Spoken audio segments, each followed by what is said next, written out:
Can we get it to add Oscars music where if one of us is talking too long? Like a soundboard. Recording of me saying, cut that, please. One of my favorite podcasts, Kill James Bond, has a soundboard that gets utilized with great effect. See, they didn't do that, I don't think, in the first episode. No, it becomes a thing. See, I love when podcasts add new things, new traditions, because that's what I'm going to be doing today as well. Man, you're so excited to deploy whatever this is. Okay, well, everyone keep your expectations low. And if we don't like it, then I can cut it, but I like it, so it's going in.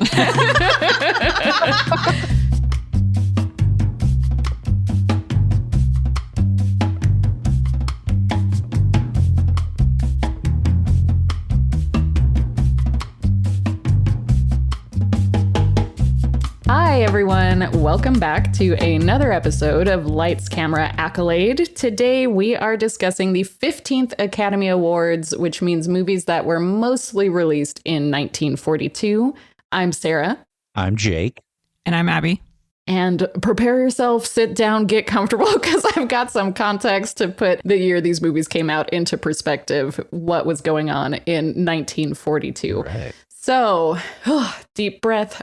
In January, leaders of Nazi Germany met at the Wannsee Conference. If that sounds familiar to historians out there or people who have studied this period in history, the purpose of that conference was to essentially ensure cooperation of government department leaders in the implementation of the final solution to the Jewish question. So we have gotten to the point where, at this point, Nazis have made those decisions to start deporting anyone of Jewish descent in German-occupied Europe to occupied Poland, like Auschwitz, to specifically murder them in extermination camps. So a copy of that meeting's itinerary and notes survived the war and was later used as evidence in the Nuremberg trials. So, which is kind of crazy to think had those notes not existed, if anything would have happened specifically That's to some crazy. of those people who were there. Yeah, absolutely crazy. Just one copy. Not to interrupt you, but there's a wonderfully chilling movie about that very topic called Conspiracy from, I think, the year like 2000, 2001. Great movie. Really, really frightening. Interesting. I'm curious to watch that.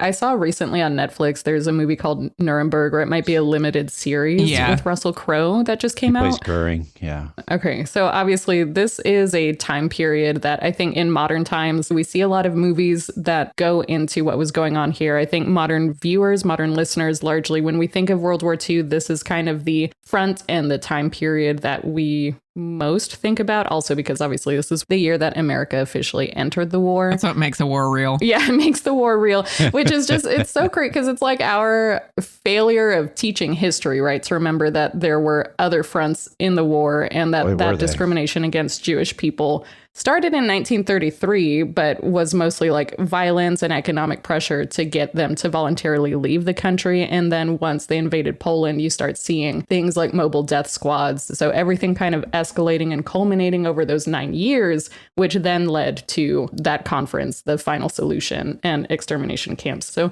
just a reminder that these things happen gradually, and maybe look out for signs of things that look familiar in modern day life. Yay. Okay, well, on that note too, with the other fronts of the war, it is worth noting that fighting is intensifying now that America has officially entered the war. So there's like the Battle of Midway, which was a turning point in the Pacific against Japan's carrier fleets. Germany also launched its assault on Stalingrad this year, which, as we know, on the Eastern Front is one of the deadliest battles in human history. But yeah, I feel like Jake would have to fact check me on that. No, yeah. I mean, that's pretty much what broke the German war machine. And as awful as it is and grinding it as it is, to me, it's also a real testament to just the human capacity to resist. And there's some really incredible stories and films about that conflict and other conflicts like Leningrad in the area. You know, another thing, as you mentioned, we gloss over things in history. And for all the problematic elements of the Soviet Union, I do personally believe that humanity owes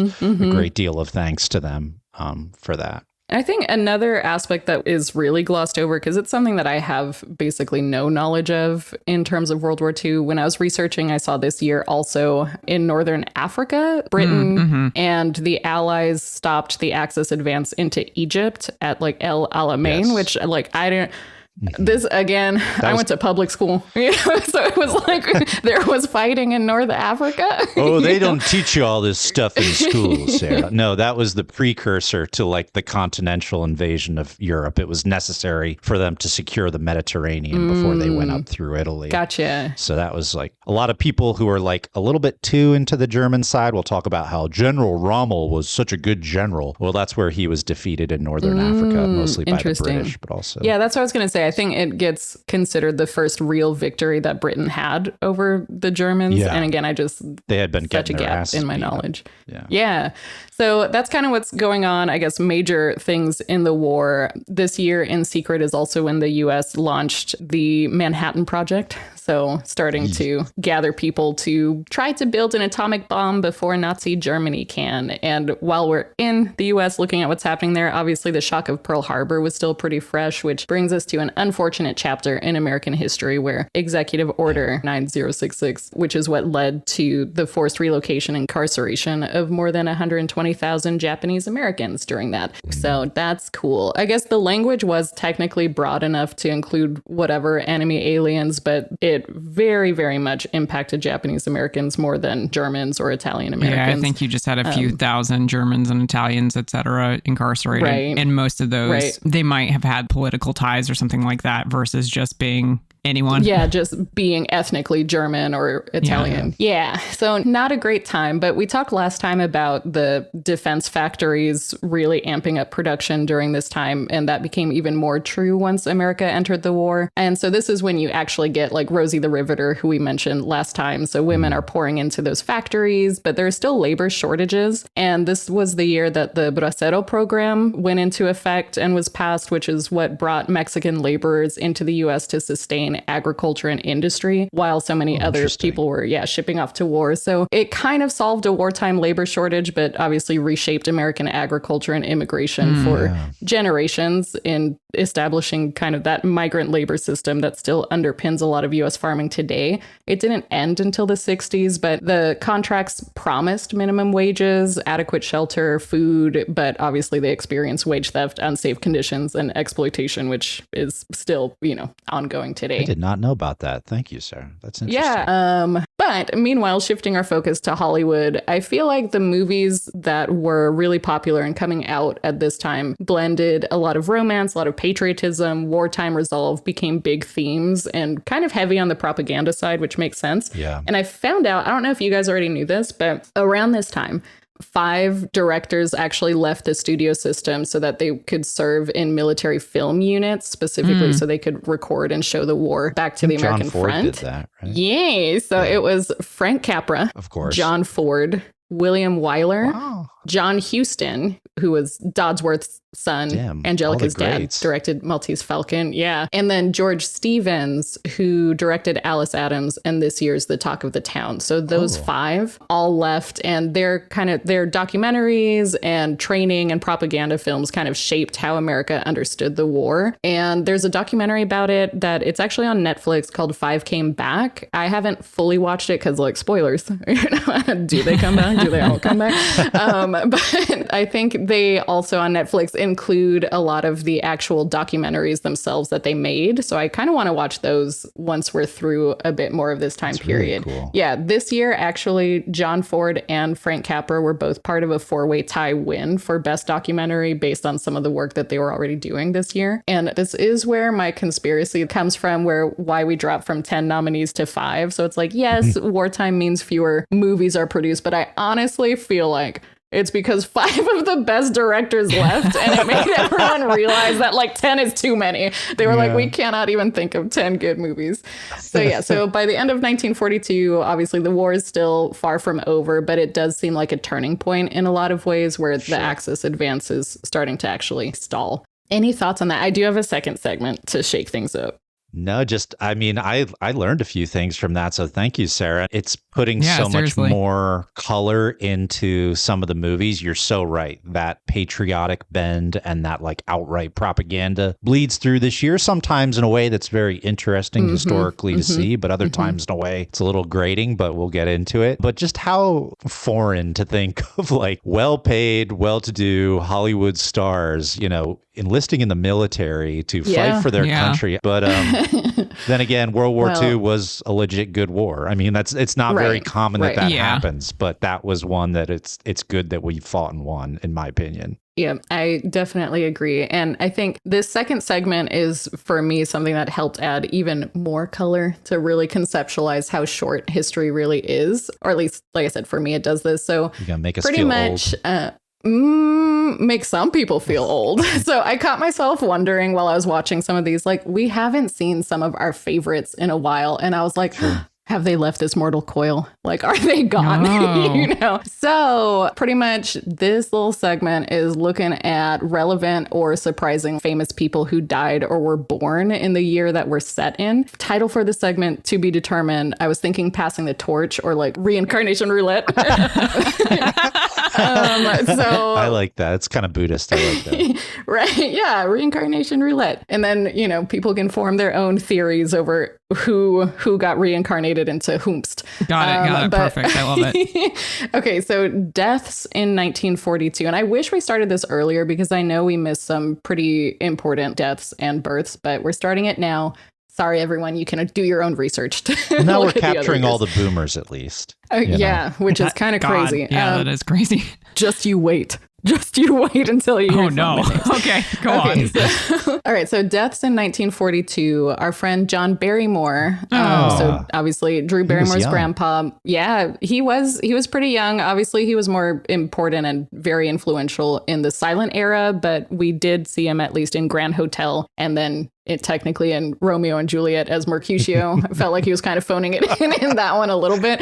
But yeah, he passed away this year. And then also we lost Edna Mae Oliver, our favorite house hag. Yeah. Who we had seen in Cimarron, Little Women. It is a crime that she never got a Best Supporting nom once they introduced that. I agree. She's like the prototypical supporting actress. Especially David Copperfield. Yes. I feel like she deserved an otherwise kind of Best Supporting lackluster movie, but she really did a great job. Yep. We also lost Carol Lombard, who we never got to see in a movie because she wasn't nominated in any Best Picture movies, but she was the lead in My Man Godfrey. And by all accounts, just a very funny, magnetic woman. I think she was married to Clark Gable, and she actually died in a plane crash after doing a tour to raise money selling war bonds. The kind of rumor, not fully substantiated, but she was trying to get back to California as quickly as she could. The rumor being that it was because Clark Gable was cheating on her and she was trying to like get there to put an end to it. And by all accounts, he never like fully recovered after her death and blamed himself for a lot of that, which is just really tragic, really sad. And I don't know why this is a thing, but it's to me, it's kind of dark. But in, I guess, the Hollywood Hills or wherever the plane had crashed, parts of the plane are still there because they haven't disturb the site. I don't know. It's hard to clean that stuff up. Makes sense. So people will obviously like lay flowers at that site. Yeah, super sad. She was very young. So like looking at these three, obviously John Barrymore I think he was born in like the 1880s, something like that. 50, something like that. Yeah, like in maybe late 50s. Edna Mae Oliver was elderly, but Carol Lombard, I think she was maybe in her 30s at that point. So really sad. But just for fun, the other death that we found, which that seems like a weird segue. But anyway, one of the other people that I saw on that list was Wilbur Scoville. So he was the man who created the Scoville heat index to measure the spiciness of chili peppers.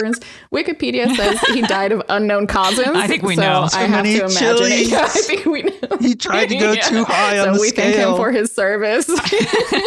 What pepper did he find? Now I want to watch a movie his about head just explodes. The hottest one. The hottest one sounds like a biopic that is going to get made in like 5 years and nominated as the best Oscar, like that we're going to watch in 5 years for this. The hottest one. Or maybe we're going to make it. We're just coming up with all kinds of ideas. But switching over to our births in this reincarnation roulette. So births in 1942, and this is kind of presented more or less in the order that they appeared on famousbirthdays.com, which is where I was getting this information. Oh, you went to the Library of Congress for this robust research. Damn. I was pouring through tomes to get these through all of the death certificates and birth certificates. Okay, but births in 1942. So Joe Biden, Jesus, Bob Ross, Aw. Muhammad Ali, Stephen Hawking, Paul McCartney, Harrison Ford, Aw.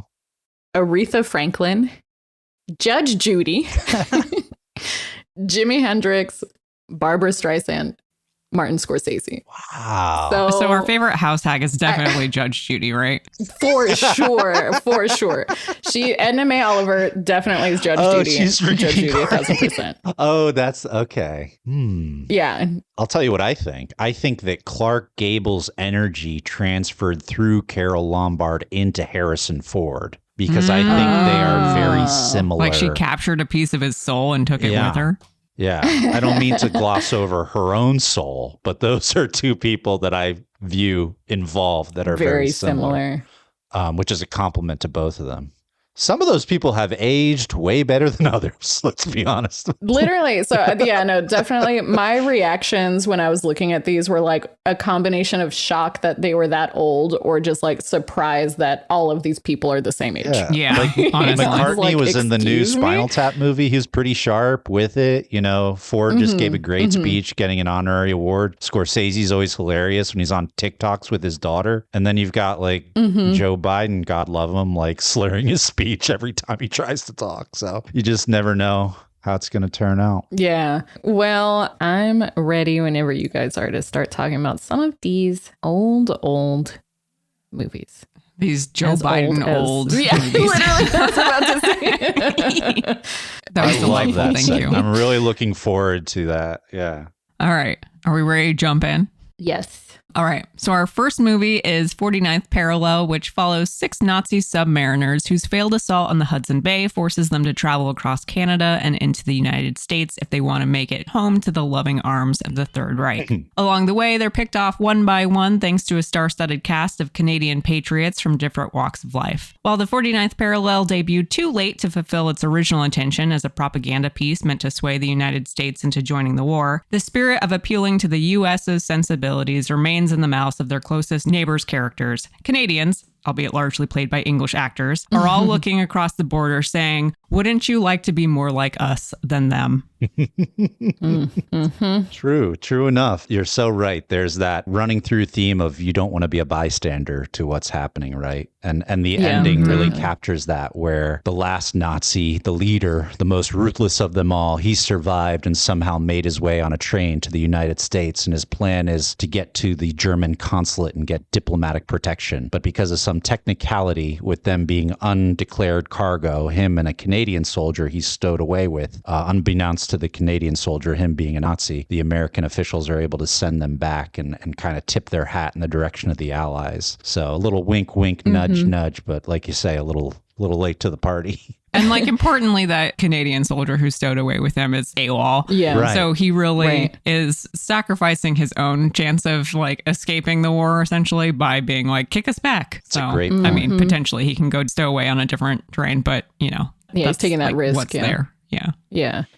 I know that the British Ministry of Information approached the director to make this movie, wanting specifically a propaganda film to help sway opinion in the US, which was still neutral at the time where they started filming. By the time it came out, Americans had already joined the war. So it was like, well, it's like, guess our work here is done. But ironically, a lot of the messaging of the movie and the reason to join the war, right, in terms of respecting people who aren't like you and how we can't stand for violent Nazism and stuff. So ironic that in America, censors actually cut about 19 minutes from the film, which includes the speech from the Nazi commander. It was like the fur trappers and stuff in Canada, where the Eskimos are very integrated in the community and stuff. And so the Nazi commander makes a, well, I guess now I should note that Eskimo itself is a slur. Yeah. Is that correct? So Yeah, what is the Inuit? Oh, just Inuit. Yeah. So the Inuit are there. And so he makes the comparison saying that they and black people are only 1 degree above the Jews. And so that was deleted. And then I don't know what other 19 minutes from the film they cut, but just kind of ironic to me in terms of like, wow, Yeah. okay. Well, Gotta dumb it down for us down in cool. the States. But not only dumb it down, but cater to Racist. segregationists, cater to racists in the U.S. while the whole movie is about essentially fighting racism abroad. Exactly. So. Well, in terms of the movie, what did you guys think? I feel like we have to mention Laurence Olivier's French accent. Oh my God. I think maybe we should have taken every award Laurence Olivier got away from him. It was, oh man, it was I think bad. maybe that was Laurence Olivier doing aggression against France as an Englishman. Right. It was like That's Saturday what it felt Night like, 'cause, man, it Live felt level. bad. It was almost like a joke. But I told myself he's trying to do it for a good cause. Like he's humiliating himself as an actor to save his country from Nazis. We can give him a pass. Right. I will say, Right. I think all of the main cast either took half their usual rate or like donated it or, basically worked for insanely cheap, which is part of why we have for the time, like it's a star-studded cast. Yeah. Like it has all these people that I feel like we maybe haven't seen as much as of Massey, who plays the Canadian soldier at the last bit, but I know that he was like a huge star of the period. Yeah. Mm-hmm. And then, of course, Leslie Howard. This is movie. I was waiting for him to come out. Yeah. It felt like The Great Ziegfeld, where you're like, he gets top billing, but where is he up until like the last 30 minutes? But I like that in this movie, he basically played Henry Higgins. That's what I was going to say. American dialects. Pygmalion. It's like a sequel. It's literally it. I love him in this movie. I think he's great. spectacular. Mm-hmm. I think the scene of him walking towards those gunshots is frankly like the best scene of the movie, I think. Yeah. But I got weirdly sad because I realized that this is, I think, the last time we're going to see Leslie Howard in for the podcast. Certainly. He's in another movie and did some narration for some basically war propaganda movies as he tried to raise support for the war. Right. And then he's going to die very soon. So it was just like, I'll tell you though, what a way to go out. Oh yeah, absolutely. The most British man just dying in the most for his country, Mm-hmm. I feel like it's one of those weird meta things of like, you can't obviously give the movie any credit for this, but it adds such a weird texture to that last scene he's in where he's like, there's the universe adding poignancy to that really in terms of Leslie Howard walking into gunshots. Yeah. Well, in the same way that the Gary Cooper movie last year was trying to tell people, oh, war can be kind of fun when you're winning. I feel like that sequence in particular was kind of designed to normalize the idea because it's very counterintuitive to walk or to charge into oncoming gunfire. And basically, political leaders at that time had to train a generation to do that. So it's a big task to break down someone's individual fight or flight response for the purposes of winning a battle, So I'm not surprised to hear the British government was involved to some extent with the production of this, because that's all I was thinking when very powerful scene. But I'm thinking there's guys that see this and they see he survives, but there's value in his sacrifice. It all comes together really nicely in that way. Yeah, agree that was probably the best sequence in the movie. But I did also really like what I'm going to call chapter 2, when the Nazis crash land in the Hutterite community. I had no idea who the Hutterites were, but they seem like kind of Amish adjacent. But kind of like Mennonite adjacent. Yeah. Oh, Mennonite. Yeah. Oh my God, I'm going to be honest. I don't know. I'm a Catholic. I was raised Catholic, I should say. So this is all heretics to me. But good for them. Yeah, exactly. But I loved in that chapter, though, where, they recognize that much of that community is of German descent. And so the main evil Nazi dude is like, okay, they must actually be sympathizers, and they're just waiting for someone to rise up and guide them to join the cause. And so he, at their cute little dinner meeting, has this whole speech. The entire 100+ people are there. And he goes off thinking he's like actually Hitler with his speech, using strong language and his mannerisms and stuff. And then he gets completely embarrassed in front of everyone. He does the Sig Heil at the end, and it's just silence. And like no one else does it with them. And I loved the leader of that Hutterite community, his speech at that time, where he essentially calls out like, yes, you call us Germans, you call us brothers. Most of us are Germans, our names, our language, but we are not your brothers. Our Germany is dead. And I was just like, oh, woo, like that whole sequence felt extremely cathartic to watch. Very good. So I liked that. And then I liked the Leslie Howard end I agree sequence. completely. I think those are the two best scenes. And it reminded me a lot of Charlie Chaplin last year with The Great Dictator, and his speech at the end was very reminiscent of that. You know, this is why I think this anti-Nazi propaganda that we're seeing in a lot of these movies is actually more clever than I would have expected it to be, because they are attacking the very ideological, racist foundations of that belief system in a way that really highlights how illogical it is. And I love what happens with the character Vogel. He's one of the Nazis who's becoming friendlier with the Maronites and learning about their way of life and showing he was a baker before he got wrapped up into Nazism. It's almost like that radicalization of somebody that's been in like a really abusive relationship or family. So I love that kind of cross-cultural, common humanity element of the anti-Nazi propaganda we're seeing. I think it's really effective because, you know, with any kind of propaganda, you could be like, this person's just irredeemably evil, whatever, but we're all human beings. It's just a ridiculous ideology. Yeah, and the fact that they don't allow him to just shave off from the group and be happy there, that is a betrayal to the ethos of Nazism. So they turn on him and kill him. That was another element I liked, the way they all gradually turned on each other. That was cool. Yeah.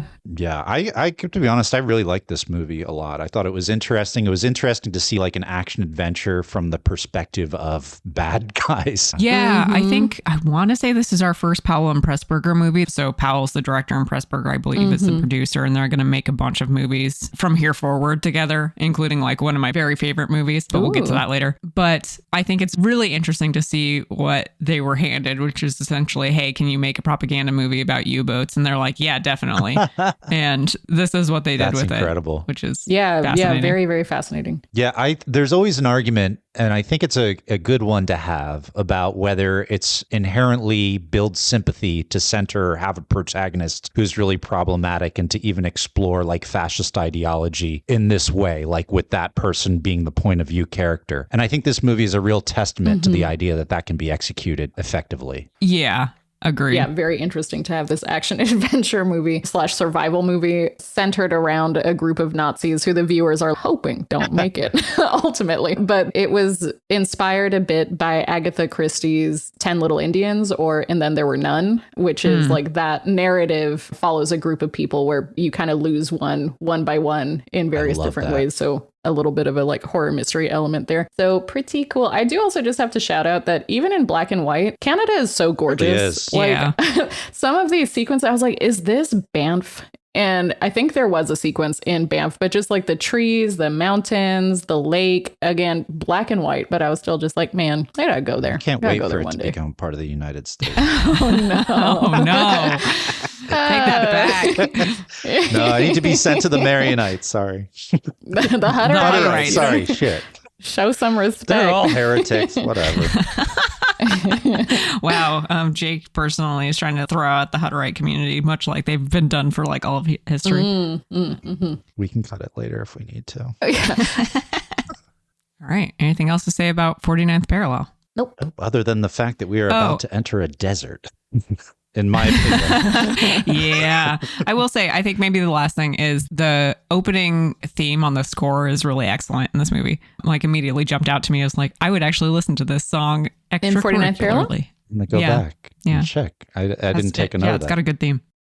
All right. So yeah, like Jake said, we're about to enter a desert, and that starts with Kings Row tells the story of 5 children growing up together in a small Midwestern town and the dark secrets harbored both behind the closed doors around them and within their own homes. Something of an Our Town, but make it gothic situation, Kings Row follows the lives of these children into adulthood as they either escape the morass of their small town's hidden darkness via the power of friendship or are drowned by it. While that may sound all well and good, the Hays Code's gutting of the source material's more shocking elements significantly undermines the effects of the story. But hey, at least Ronald Reagan, who plays one of the central characters, gets a small taste of what he deserved by getting both his legs chopped off.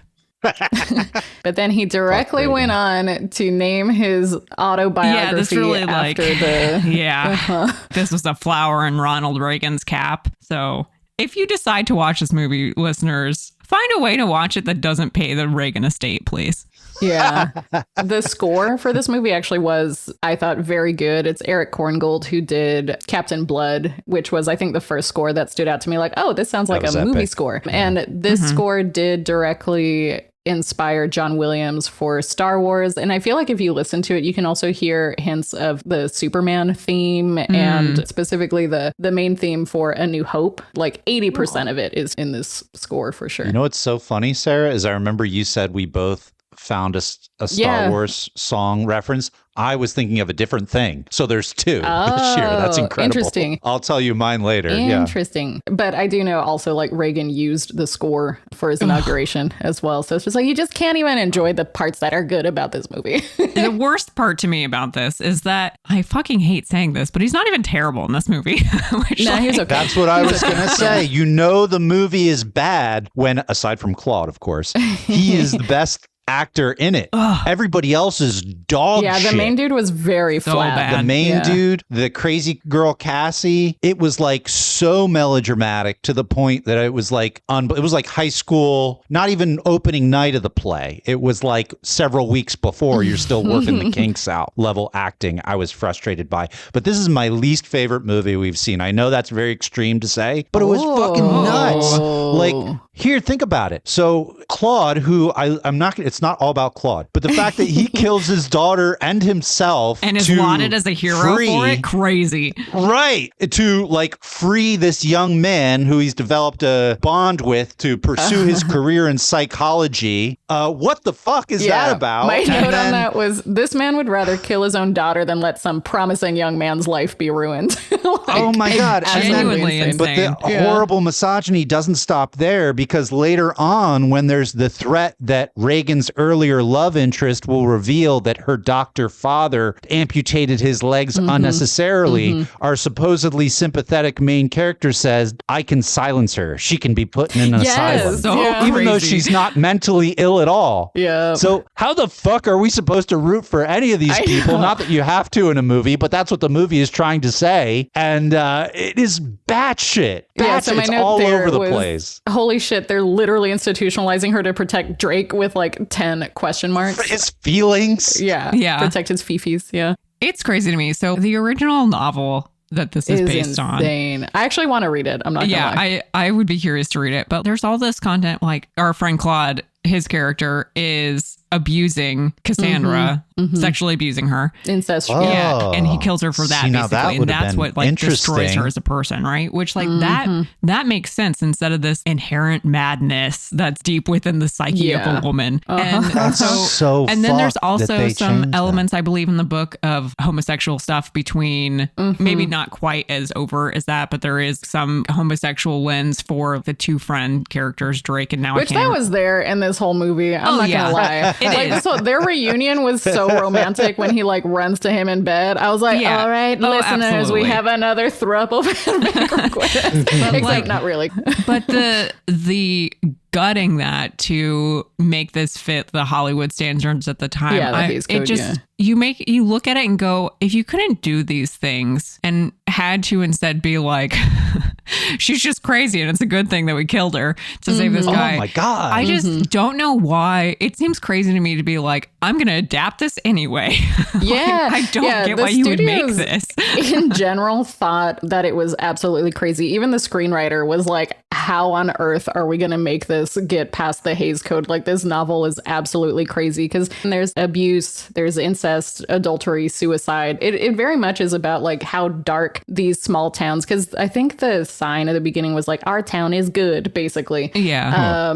Good town, like clean town, something like that, right? But underneath it's very much like a horrifying world. So again, just being like, you're trying to get this adapted during the Hays Code? Like, what on earth? Yeah, there's a fascinating story in here, and they just like shoot it in the face. They had to, because they had to in order to like get it out there. Kind of funnily enough, the author Bellarmine, he had based it off his hometown of Fulton, Missouri, and eventually like the citizens there were like, wait a minute. Oh no, that's talking terrible. about us. Yeah, exactly. Can't self-report like that. Dr. Tower took out my wisdom teeth. Yeah, exactly. But I thought that just the character of the doctor in general being like this sadistic surgeon is interesting, right? Where it's just like, damn, that is a really scary thought. And especially because he like doesn't play it like cackling and steeples fingered, right? Right. He plays it just like a normal doctor, right? Which, because again, like on the surface just seems like a normal, good doctor, but is actually essentially torturing his patients. But I think in the book, I'm pretty sure the ending is that the main girl who's like trying to bring to light what her dad was doing with the surgeries and stuff does end up institutionalized ultimately. So it's just like just real dark. So again, why did they adapt this? I'm so confused. Yeah, and I think Reagan's character like dies. So like to add insult to injury, they just tack on a new love interest girl at the very end, and it's just like, you know, he goes back to his hometown. It's a new family. She's like half his age, and they end up together. It's just like they're treating these women like cattle. It was awful. Yeah, this was weird, really, really weird movie. And the source material, even darker. Yeah, I genuinely don't really know why they chose to do this. Because you're right, that Reagan's character, I think he gets like bone cancer, which might be related to the amputation, and then he dies. And they never tell him anyway that like he didn't need his limbs amputated. Nothing good happens in the novel, you know? There's some like a really interesting like thematic story in there, and they just choose to not adapt that. Yeah, I will say, I think the thing that made me maddest about the movie was I liked Reagan's character the best of all. I know that also infuriated me. Yes, just added insult to injury. Yeah. All right. Do we have anything else to say about King's Row? No. Go. Okay. Never thinking about it again. Delete it. All right. So our next movie is Yankee Doodle Dandy, which stars James Cagney as George M. Cohen, quote, the man who owned Broadway. A highly fictionalized biopic of the well-known songwriter and producer, Yankee Doodle Dandy follows Cohen's career as he tells it, from his childhood on the vaudeville stages, don't worry, we have blackface for the whole family, to dominating Broadway as an adult. Born on the 4th of July, literally, seemingly nothing has ever gone wrong for consummate patriot George Cohen, except being too old to join the military when the U.S. is embroiled in World War I. Instead, he turns to helping his country through what he does best, writing catchy earworms to boost morale. Remember, everyone, you too can do your part to fight the war, even if you're not fit to storm the beaches.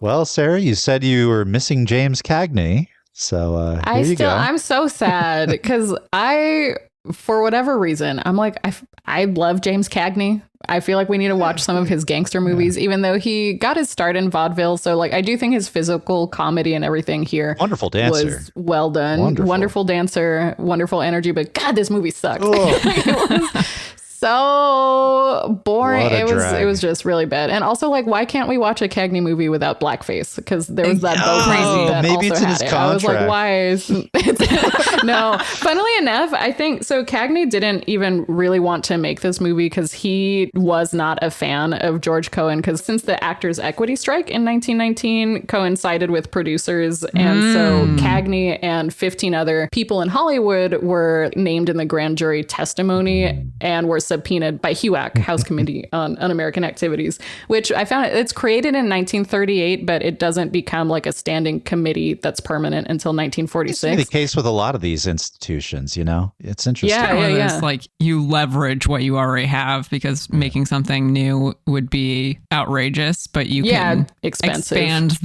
exactly. Yeah. So because of all of that fallout, there were like front page allegations that Cagney's a communist. So his brother was one of the producers on this, was like, we have to make the most fucking patriotic picture that has ever been made. And I think that's Cohen's story. So this is Cagney on probation. That makes sense. Yep, pretty much. But still, like I said, physically, with his vaudeville background and everything, I think he killed it. I just think the movie fucking sucked. Like, agreed.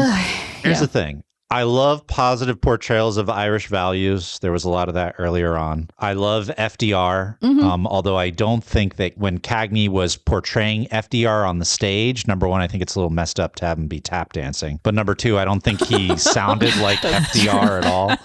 Yeah.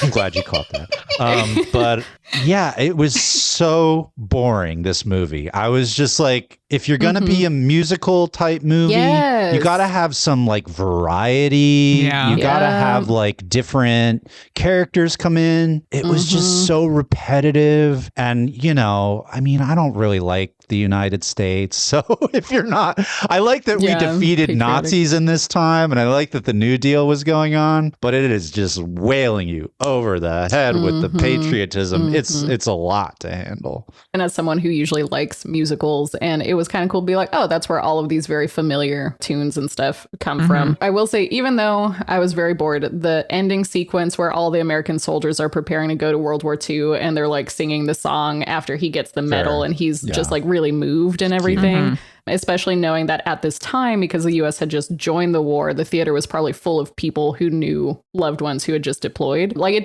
did kind of hit for me, but at what cost? Yeah. I did not have to sit through this whole movie for that scene to be meaningful, you know? And it's like 2 hours long. They were all there's a lot of this year. There are a lot of movies this year that are like 2 hours long and they need to be like a tight 90. Yep. This one you could have done in 40 minutes, you know, and still get everything. Then I probably wouldn't have gotten as negative about it. Yeah, that's the thing. There's so much of this where they would be so much more tolerable as movies if they were not literally 2 hours long and the pacing was like so dragged out. Because a lot of it is too, like, it's not just that they're 2 hours. I'm a person who will go sit in a 3 hour movie without complaint. Yeah, if it's tight. But the scenes are just so long and the pacing is so dragging that it's not just a problem of the runtime. It's like the writing and the editing. It's really making you feel those 2 hours. Yeah, there's a worst offender in this regard coming up, but this one was not good either for that reason. But directly coming up, there's a movie that was supposed to be 2 hours plus runtime. And got edited down, so someone heard you. Are we ready to talk about that movie? Do we have anything else to say about Yankee Doodle Dandy? Else to say. Yankee Doodle, not even that dandy. Yeah. All right. We can move on.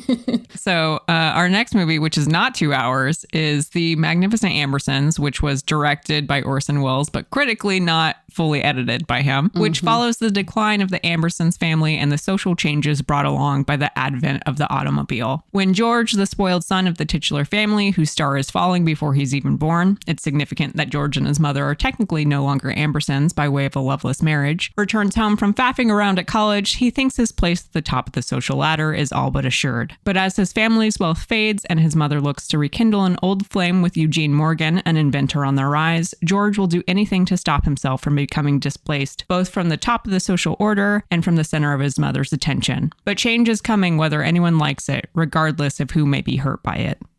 Go ahead, guys. You love Orson Welles so much, and I know you're going to do the preempt. It's not his fault. It's the studio's fault. Well, I have one thing to say to that. The buck stops at the president's desk. And if you're going to make the argument that everything happening in our country now is not Donald Trump's fault, then go ahead and defend Orson Welles here. But I believe that the man at the helm is responsible for the shipwreck. So do your best, defend him by all means. Just know that means you're endorsing. In this case, he was literally working in Brazil, and because it was part of the good neighbor policy where he was representing America, he couldn't go back to the US to try to salvage what he thought. I don't know, like even with original you're like, oh, well done. My little smart ass opens a shape. Sarah brings two facts immediately. So just shot me in the head, walked past my body.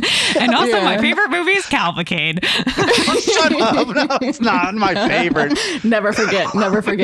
That was just a cheeky little trap I tried to lay. No, I know. Playing the devil's advocate. But it is important to note like why he wasn't able to have ultimate creative control. I heard even the person who worked on the score had their name removed from the credits because of how much the studio edited the original film, where he was like, I don't want my name on this. Like, you butchered kind of the score, you butchered all of these things. So there were, I think, something like 40 minutes cut from the movie as a whole, and the ending was definitely changed. So it was more uplifting. It's supposed to end ultimately with walking through a boarding house where the family at this point is meant to live, and then as you go through it and then leave the house, you see that it is the old home that the family had or whatever, right? So it's like this family is completely destitute and time has moved on, which to Orson Welles' point, that was the best scene in the film where it gives meaning, right, to the whole, like the luxury of the family and they're holding on to the old ways, very, very Cavalcade-esque. But instead, when you replace that with a happy ending, it's like, okay, so this was just the Little Foxes, but worse. Like, I don't... Yeah, I feel like... This sucked. Yeah.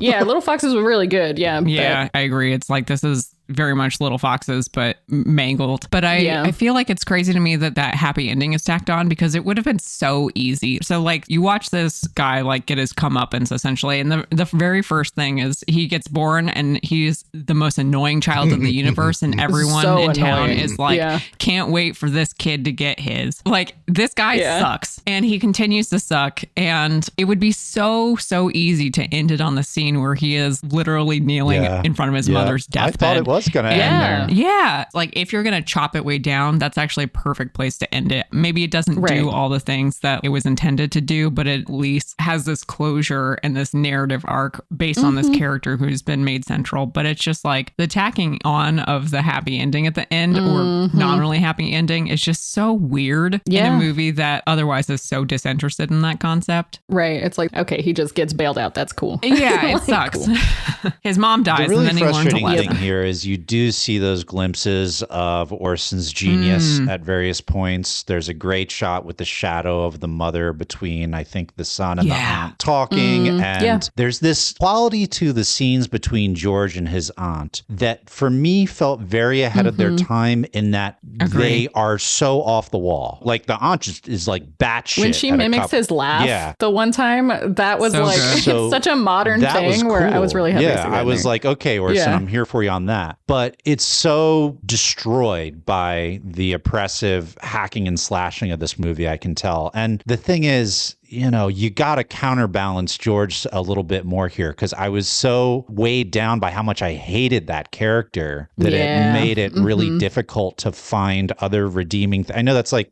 I've said this before, it's a dumb guy thing to say, like, I need to have somebody to root for, but like, it's not even that. It's just, and Eugene, the guy who plays Eugene, I thought gave a very measured, strong performance, but there's just not enough counterweight to, I didn't want to see this brat going on his whole life, just treating everyone like shit. It was so obnoxious. See, Jake, like the townspeople, wanted him to get his comeuppance this whole movie. We're all waiting for it. I fucking hate George. And like in terms of George's love interest, Ann Baxter, I know we've seen her in other stuff, but in this, I'm like, how can you even like George in this? There's nothing likable about this dude, especially because he's just like shitting on her dad all the time, being like, oh, your dad's trying to make cars. That's so fucking stupid. You know, like George. It just, I don't know. He was annoying. You're so right. So. Like, I didn't understand. I think, okay, so there's something to be said in terms of like why she is caught up in a relationship or kind of a proto relationship, because kind of she never is really, although like clearly she has some kind of feelings or investment in the concept of what the relationship could be, right? What society is small at this time, particularly this, where this is like early days of the automobile. Even the wealthy are ultimately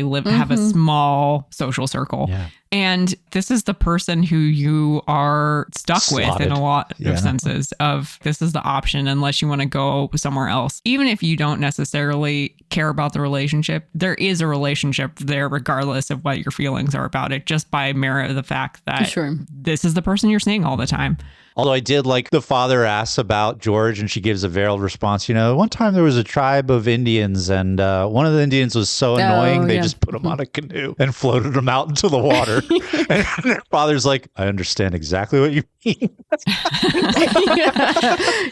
think in general, like the back half of this movie has basically from the point where there's a dinner and George has found out that his mother and Eugene have rekindled their relationship. And he is basically being a shitheel to Eugene over dinner because of that. Or has he not figured out yet? He's just being a shitheel. Never mind. He doesn't even have that he doesn't even yet. know. He doesn't even know. Yeah. He doesn't even know yet. He's just being a shitheel. But like from that scene, because Eugene has an excellent monologue there about whether cars will ultimately be good for society. And that whole piece there is fantastically written, fantastically shot, beautifully performed. Yeah, it's an excellent sequence. And every scene after that has a conversation that makes you go, woof.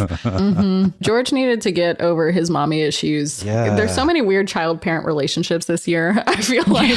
And I'm like, why is this becoming a thing? Right. Well, it's because they can't have weird husband-wife relationships. Oh, yeah. That's fair. Extremely normal. I was going to say, I thought for a second they were going to go in the route that the mother and Morgan had a relationship a long time ago, and that secretly Lucy and George were siblings. And that they were going to like hit it off, and there was going to be the dynamic of, I can't get with you because my mom is with your dad. I was like, that would have been like some Lannister shit, but it would have at least been kind of interesting. Yeah. But, and the movie like hinted at that with their family being so confrontational to each other and loud and crazy in the household. I was like, okay, maybe we're going to go crazy here. But no, it was just this fucking guy. I wrote 3 different times in my notes, kill George. George is insane. I do think it's very interesting that both of the Orson Welles movies that we've seen have kind of been obsessed with this male character who is not likable and is not sympathetic.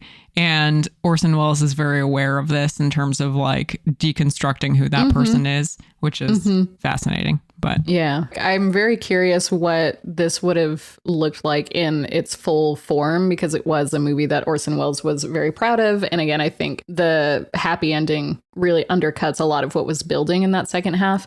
And kind of going back to or linking it together with the speech that you mentioned, or the monologue where Joseph Cotton, what's his character's name? Eugene Morgan. Yeah. So when he's talking about how technology is bringing change and we're yet to see whether or not it will be for good or for bad, just very openly being like, this is the direction that things are going in. And, you know, it's kind of a double-edged sword. So one, obviously, this ties into the increased weaponry in war, right? And we're literally in a year where, not that they would have been aware of this, but where the atom bomb is being researched, but then also bringing it to the present. Literally last week, I saw an article about how there are people who want to use AI to finish the movie in Orson Welles' vision, because obviously you have all of the visuals. So I'm just like, oh, God, that feels so sacrilegious. And so maybe we'll see. Pro AI articles for any fucking reason they can think of right now. It's I mean, it was polarizing. Like it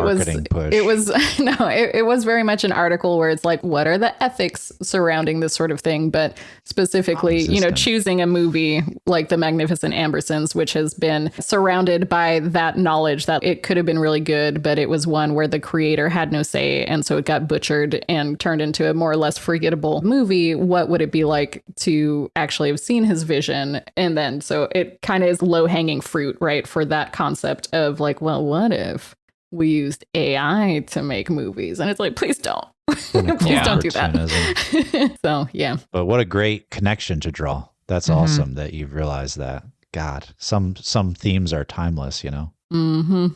Just everything's cyclical, you guys. Yep. Buddha, yeah. I was just, what is it? What do we call it? Reincarnation roulette. Reincarnation roulette. Jake getting officially, like, it's just all because of the reincarnation roulette. That's why. All right. Are we ready to jump into our next movie? Yes.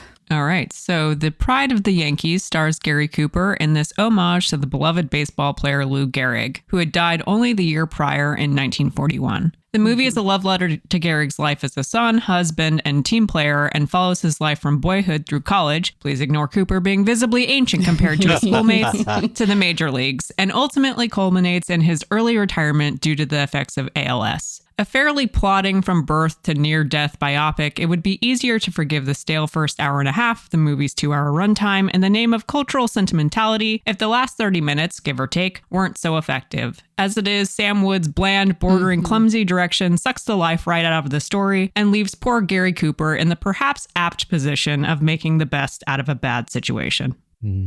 Yeah, I mean, this was a drag. I think this is the one that I watched on Roku TV, and there was a commercial like every 7 minutes. It was rough. Yeah.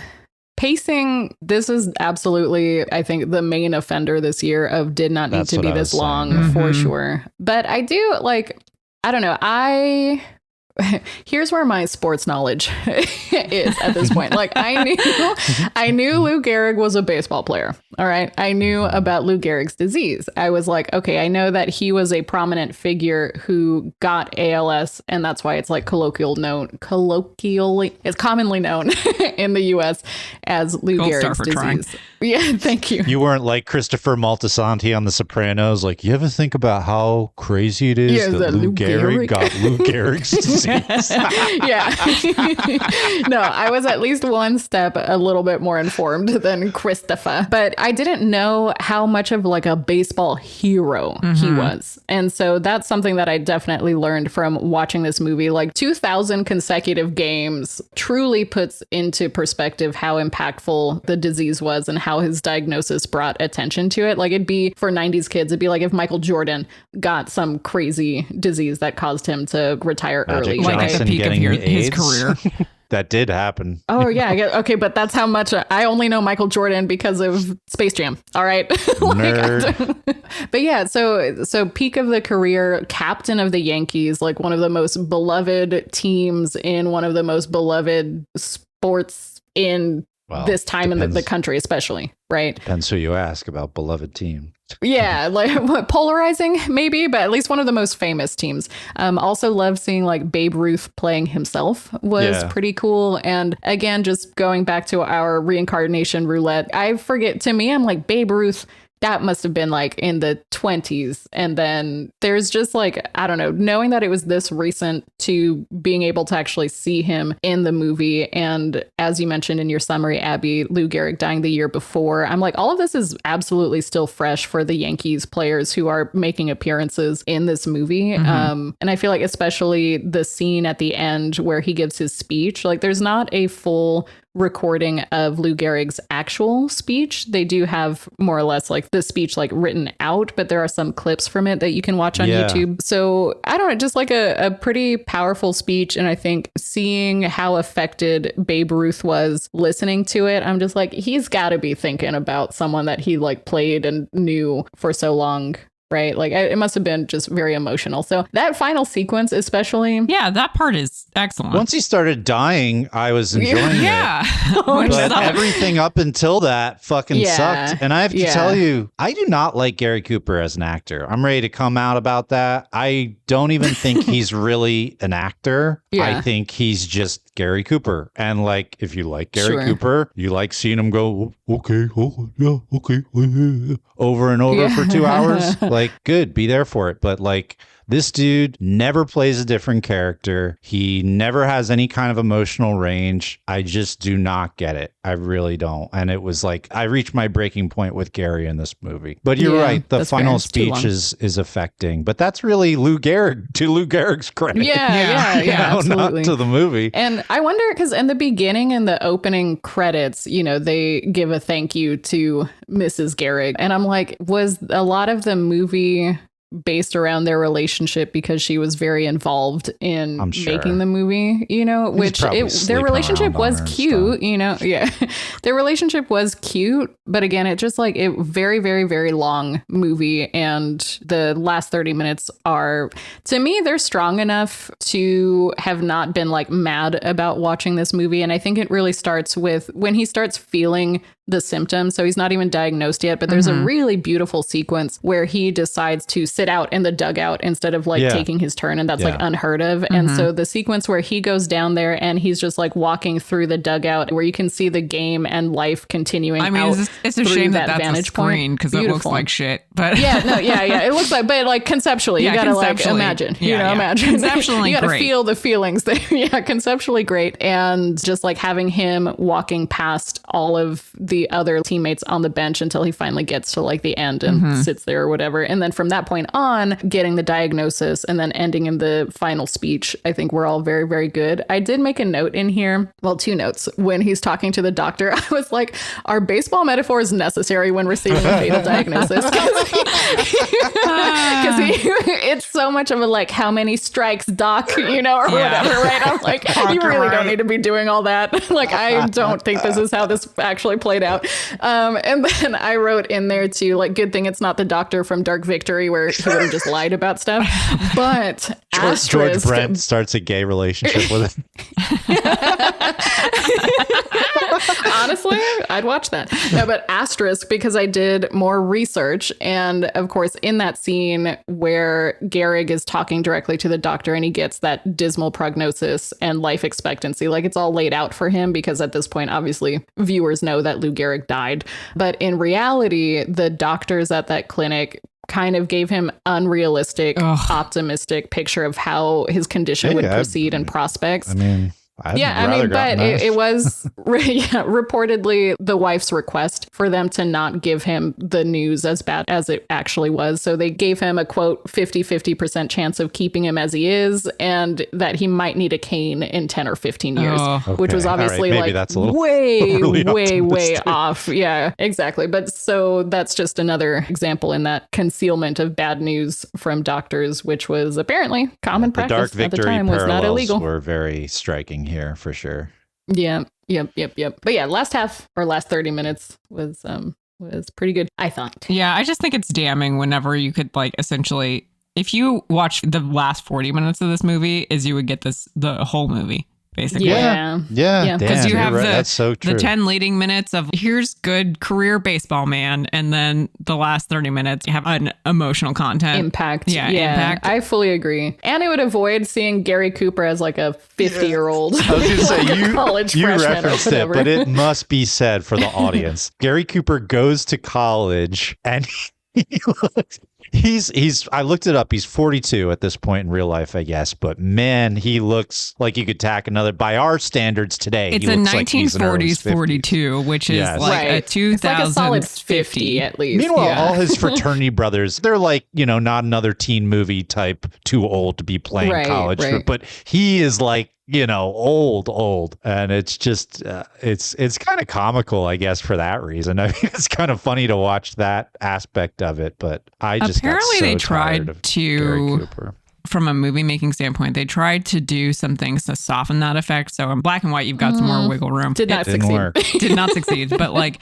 yeah, they spent a lot of time apparently when he's supposed to be younger is lighting Gary Cooper from below, which kind of like softens the effects of planes on the face. So reduces the appearance of wrinkles, and then slowly did away with that as time progresses through the movie. However, again, it's just, not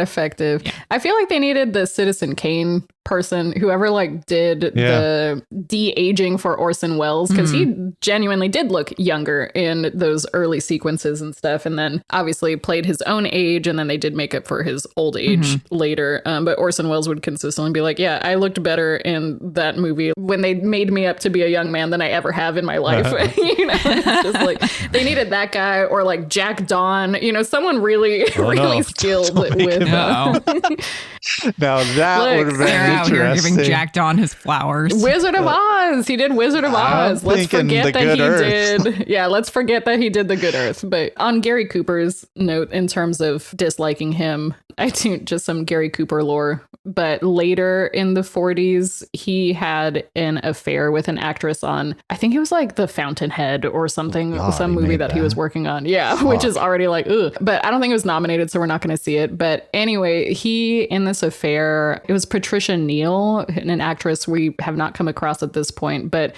she got pregnant and he forced her to have an abortion. Lovely. And then he refused to leave his wife because he was a devout Catholic. Normal Catholic behavior. You're kind of picking and choosing which things to do there. But yeah, I just ran across that little piece of lore about Gary Cooper. I don't really get him that much either. I liked him in Mr. Deeds because that was the first time we saw him kind of doing. I mean, he was in a movie before that with a Farewell to Arms, but he's never played a different character than that, and it's just wearing on me. Yeah, one of my notes is, please can someone give Gary Cooper literally anything other than this to do? Yeah, I think it's by choice. Obviously, he's lazy. I think there's a Western movie that he's in, and I'm now blanking on the name. I think we might watch it. Believe he plays a much different character in that movie. I think it's called The Gunslinger. I could be wrong. All right. That sounds like a Western movie. It does, doesn't it? Yeah. I think he plays a very different character in that, but it's been a really long time since I watched it, so no one quote me on this, but... Okay.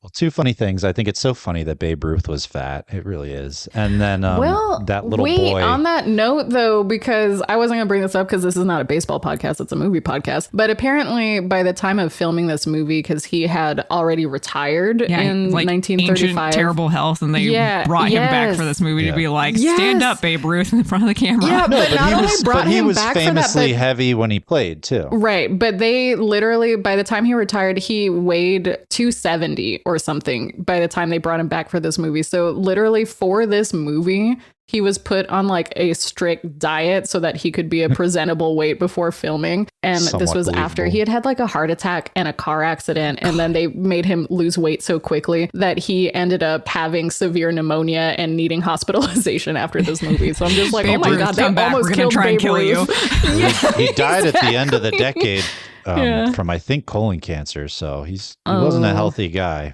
Yeah. To be fair, I just thought that was so. When you mentioned Babe Ruth's weight, I'm just like, and then the studio brought him back to try to kill him. Nowadays with athletes where they're like cyborgs, basically. But, true. Which is the good thing about baseball. I mean, you can kind of play baseball at any age and not at any degree of shape, but you can, it's somewhat lifelong sport in comparison to others. But what else was I going to say? Oh yeah, the little boy where he's like, hit me a homer, and he's like, hit me too.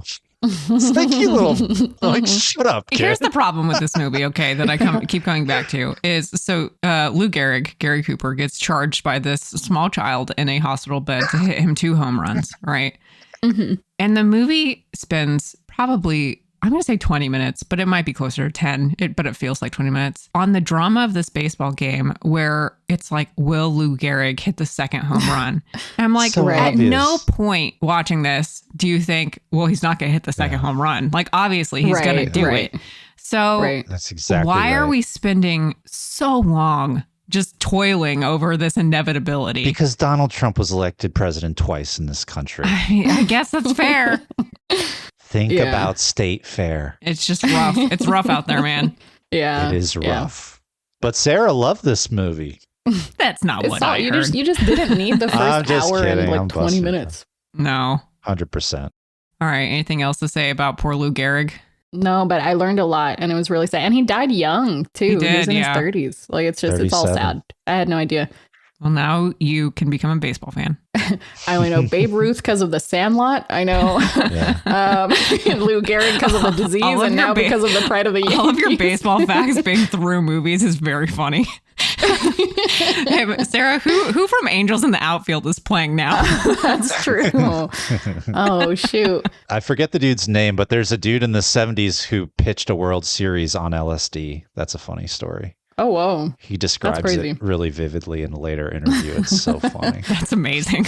And it was like one of the best runs of pitching in baseball history. That must have been a life-changing experience for that man. You're like, LSD is a performance-enhancing drug.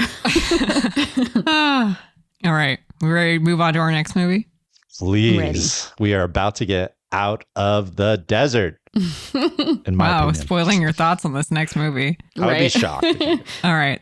So, The Talk of the Town is a dramatic comedy of ethics. When accused arsonist/murderer Leopold Dilg breaks out of jail before trial, he runs to the home of an old would-be flame, Nora Shelley, only to discover that she's renting the house out tomorrow. When the new tenant, Michael Lightcap, a respected scholar of law destined for a seat on the Supreme Court, shows up a day earlier than expected, the three are quickly embroiled in a hijinks-forward dance of assumed identities. As definitely not an escaped convict, Dilg and Shelley try to convince Lightcap to take an interest in helping him to get a fair trial. Unlikely friendships and more ensue until everyone in town is forced to confront one question. What does justice really look like? I've watched this movie twice in 2 days. Now I want to that you said that. I love this movie. It's delightful. It was fun. It's very, very, my very, very favorite tri-relationship tricycle romance, whatever you want to call it. It is a delight front to back. Absolutely. But go ahead. And so who wants to start?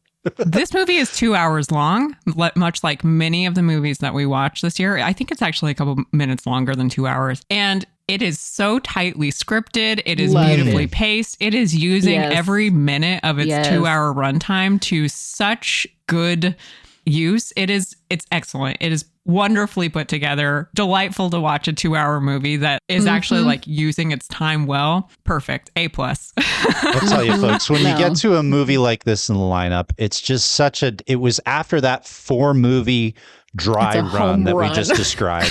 It was like, Sarah. Thank you, Sarah. Indeed it was. It was an oasis. And it was a great reminder of why we are doing this. Because we just discovered a movie that has entered my pantheon of it's in the top 50, definitely. Yeah, it's so good. I'm very disappointed that there's not like a Criterion collection for this or whatever, because I really need to find a good physical copy of this movie. Yeah. I'm glad at least the version that I watched of it, the quality was really good. So it looked great, and totally agree with the pacing. It was just so fun. And my notes on here, and Jake obviously referenced the throuple thing, but I have the quote of like, oh, there's something of the philosopher in you. You interest me as well, Professor. I was like, yes, that's right here, folks, on a Lights, Camera, Accolade. We have another throuple fanfic request. Good news. I did look it up, and there are some fanfics for this. Oh, wow. That's crazy. That's crazy. Yeah, I believe there's Did you write one of them? No, but I might. There's soon to be 7 on Archive of Our Own. And some of them are fan videos, but so you know, interesting. There is a audience out there, folks. So if you want to get into writing fan fiction for a 1942's movie, this is maybe the one that you want to get out on. It genuinely, though, they all had such lovely chemistry, where at first I was like joking about like, okay, just kidding, it's not actually a throuple, it's just Cary Grant and Ronald Coleman, and Miss Shelley as the beard. But then they also had such lovely chemistry with her as well, and this was one of those ones where I'm just like, I ship whoever in this movie. But this one too, I think this is the first time where I wasn't really 100% certain in terms of like a love triangle setup, who she would end up with, if anyone, but like who she would. Till the very end. And I would be happy with either, and was like kind of rude, because all 3 characters were such just like lovely people in different ways that there wasn't like a very clear like, well, obviously it's going to be this person.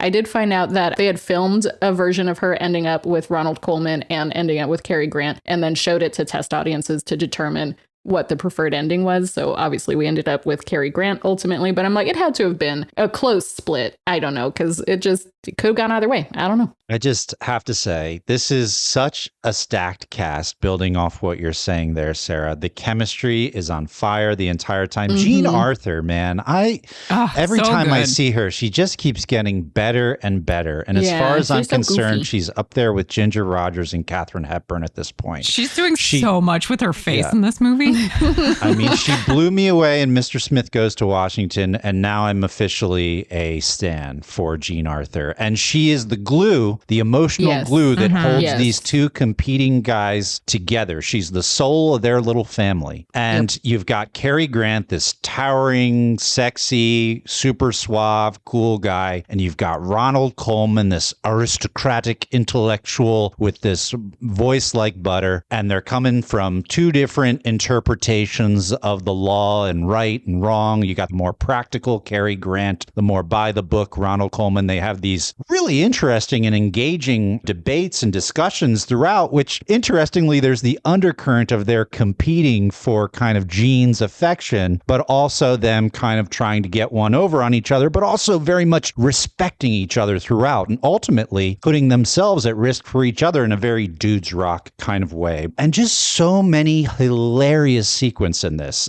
There's sight gags of dropping the boot into Jean's arms as the door flies open. Then there's when Coleman is about to see Cary Grant's big mug on the wanted poster on the newspaper, and Jean just screams and throws the eggs over the paper and is like, you can't eat, it's not egg day. Then there's my favorite, actually, of when Ronald finally goes to shave his beard and his manservant. It's a really prolonged sequence, just crying like the Native American in that commercial where they're drilling in the wilderness of just Coleman's lifelong manservant. What a masterpiece. of a like I don't really day player performance from that guy. Like amazing. So funny. Yeah. Took that opportunity and ran with it. And there's something so at once poignant and emotional about it, but still absolutely hilarious. So good. Coleman getting chased around the yard by the dogs with the sped up camera, ending up in the tree. Yes, but also I'm like, okay, you could do some real damage. Like, someone help him. Like, hello. Fun. You know? I mean, I just loved it. It had intellectual elements and discussions and banter. It had the romance. It had the comedy. This is one of my favorite ones we've seen. And the sentimentality on top of that too. Like, not even just in the romantic element, unless you're shipping these characters, but like him, literally Ronald Coleman thinking of, you know, quote unquote Joseph the gardener and being like, oh, he loves borscht with egg. We should stop by this borscht place to like go get it for him. There's such like sweet little character bonding moments throughout it. And like you're saying, just so funny, so lovely. A polyamory situation that I've been okay with. These guys may have converted me, these three. If they were like, this is our vibe, I'd be like, all right, it works for you guys. That's cool. Because you're all delightful. And I did not realize, actually, when I read the Wikipedia last night for my research, which I always do way after I watch it, just so listeners know, it says that Coleman kind of gives her permission to go after Dilk in his office. And I'm so stupid that went over my head. I was still thinking that she was like deciding between the two of them. So when he has his first day as a Supreme Court justice and both Carrie and her in the audience, I was like, who's she gonna pick? And I legitimately did not realize till the very end. But I just love the way Ronald, and this is my Irish Catholic grandmother speaking, I love a good martyr. Maybe he doesn't oftentimes get the girl in the end, but man, does he grow over the course of this movie, and man, does his sacrifice enable what will certainly be happiness in Dilk's freedom and their romance together. So beautiful. I think the thing that makes this movie head and shoulders above most of the stuff that we've seen so far for me is that all three of our central cast, certainly, but frankly, like everyone in this movie is an actual person and not necessarily just a type or a like character trope. They feel like actual people who have wants and desires. And that seems like a very simple thing to write for a character in a movie, but it frankly, it just doesn't happen all the time, or it is not particularly well articulated. I think we'll get to a movie about this later very soon. But yeah, they just all feel very grounded in reality. Obviously, it's this Hollywood reality of everyone gets to be kind of like smart and funny. But even the stuff where Coleman's character has to stand up at the end in front of everyone to be like, hey, this is what justice is, and here's your responsibility as a person enforcing it. And we've seen a lot of monologues like that in movies, but it makes sense for that particular character to say it because he is a professor of law. That is the right character to deliver that monologue, and it feels true to who that person would be versus if it was just some rando, you know, some Jimmy Stewart, standing up and being like, this is what it means to be an American or a good person. Yeah, it's not believable. That he's imbued with it naturally, you know, by some kind of divine intervention. Yeah, through his it's like a dedication. Combination of that experience and what he learned from his friends. And you get to see that. So it's all earned. Yeah, it's so rewarding as a viewer. God, I love this. It's just good. How about Cary Grant wearing that apron in the kitchen, that scene, cooking? I was like, who wants to wake up to that? Perfect for their throuple. I think this is the first, I could be wrong, but this is one of the first instances of let's put Cary Grant in an apron or like women's wear, because I think it's in Bringing Up Baby is he stars opposite of Katharine Hepburn and wears like one of her big fluffy robes. I think that one came out first. That was 38. Well, he was reportedly bisexual. Terrific movie. We should watch that too. We should watch that. But yeah, I love that people love putting Cary Grant into a fluffy apron or whatever. Make that. It's like, I want that as much as I want him to be menacing like he was in Suspicion. This man had range, do both. I want to see both. Actually, kind of the opening sequence for this, when they were like, a murderer. And his face looked so cunning and spooky. But I was like, but the studio got so mad about it the other time. I feel like it's definitely not going to be that. But even just from those brief scenes, like his entire demeanor when he takes out the guard and stuff, he could absolutely have done great in those types of roles too. It's like the whole opening until he's standing on the stairs and Nora does not hit him with the baseball bat and he falls backwards. The whole movie is shot like it's going to be some like dramatic thriller, right? And then the tempo of the movie completely changes. but they really lean on Cary Grant's ability to kind of have that quiet menace for a hot second. It's great. I also loved just the snoring sequence, which obviously I had, what was the movie we watched, like 42nd Street or something that had the dude who I hated the snoring like comedy thing, but this was obviously very different, where it's her having to pretend that she has terrible snoring because it's Cary Grant in the attic still hiding out. And then like just seeing Ronald Coleman like process like, God damn, she can snore. Like, while laying awake listening serving to her. Ron the giant breakfast and Carrie's up in the window. He's like, I'm hungry. Yes, his pantomiming of like food, eat, hungry. He had no appreciation for like the gravity of the situation he was in. I feel like the undercurrent is that he's like a socialist labor organizer. I feel like they couldn't say that explicitly, but that's obvious. Yeah. They say he's been doing speeches on corners and that kind of stuff. And like that's why he's unpopular at the mill. Yeah. Which love that also. And yeah. Oh, and I was going to say the Star Wars song that I was referencing in the courtroom scene, the music that they're playing, it is basically the same song that at the end of episode 4, New Hope, when they're getting the medals. I think it's like virtually the same song. Super similar. John Williams, you old bitch, you're a thief.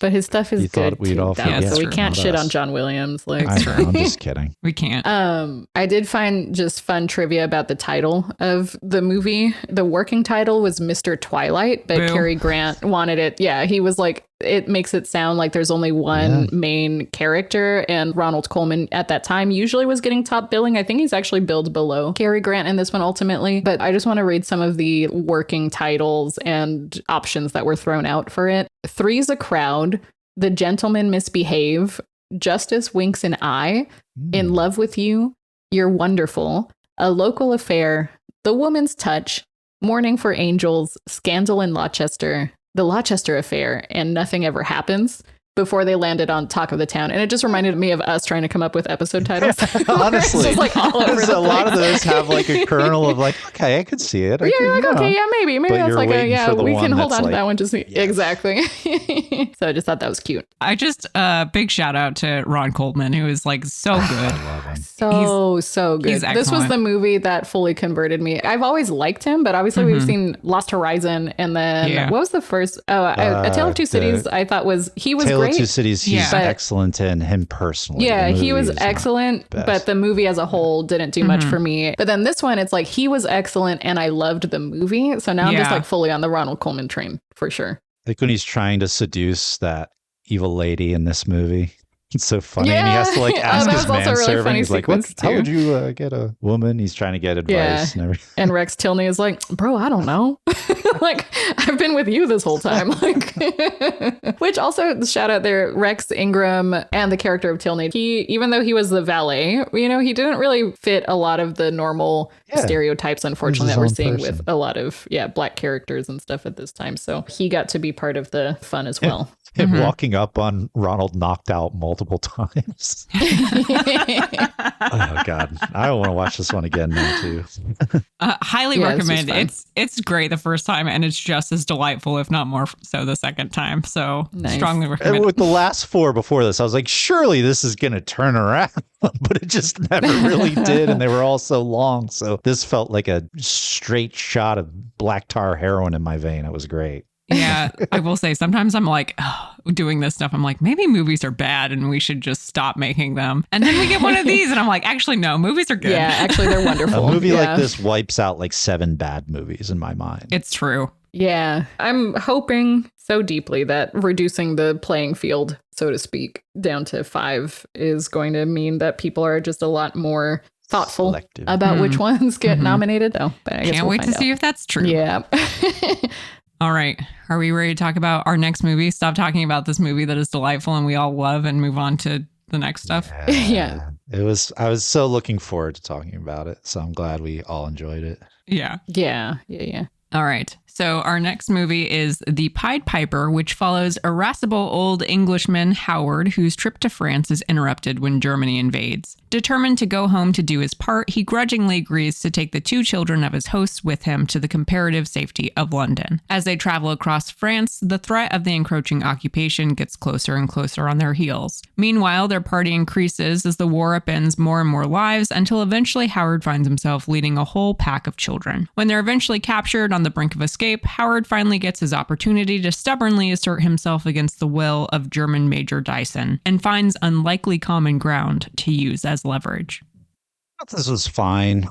You know, I mean, it's fine. Yeah, that's kind of. It's not for me. It was cute. I will say there's sequences in here where it's like, oh, this goes a lot harder than I kind of was anticipating. A movie about an old man like trotting children along across France. Yeah. Like the scene where they were supposed to get on a train, the train gets canceled, so they get on a charter bus and they end up in a convoy of people who are fleeing the encroaching German army, and they stop for a break. They go down to like the creek or whatever on the side of the road. And when they've stopped, a bunch of German planes come and like blast the shit out of the convoy and kill a bunch of people. Like that was more brutal than I was really anticipating from this movie. And there's a real moment there for a hot second where it feels like it's going to change into a different movie. Good point. Because he realizes that there's have been like casualties in the road and people are dead. And he's like, okay, kids, stay down by the river. But then it doesn't really quite like make good on that. Like there's a moment where it's like, it feels like it's going to change. And then the kids see someone who has died and they're like, oh, a dead person, like people died. Right. But it doesn't culminate into a real tonal shift for the movie. Like it just kind of continues doing its thing. And I swear to God, that Rochester gag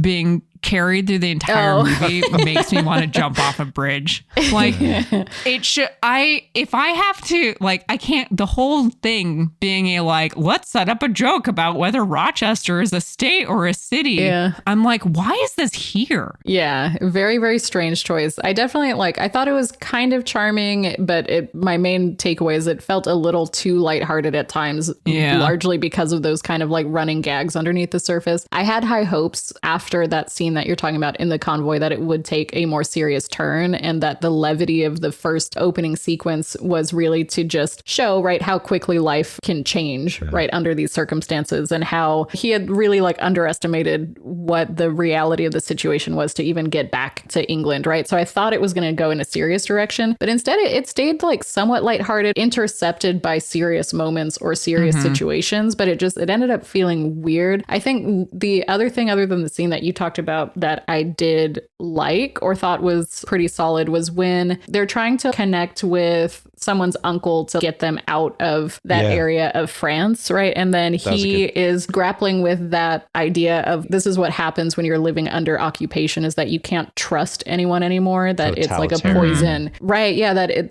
are our friends still our friends? What about our family? And what if instead they said that we can't be sentimental, we have to save our own skins, right? It's a time where you don't know who to trust anymore. And I felt that was a pretty solid kind of reflection and call out in this movie. But again, it's kind of tonally strange.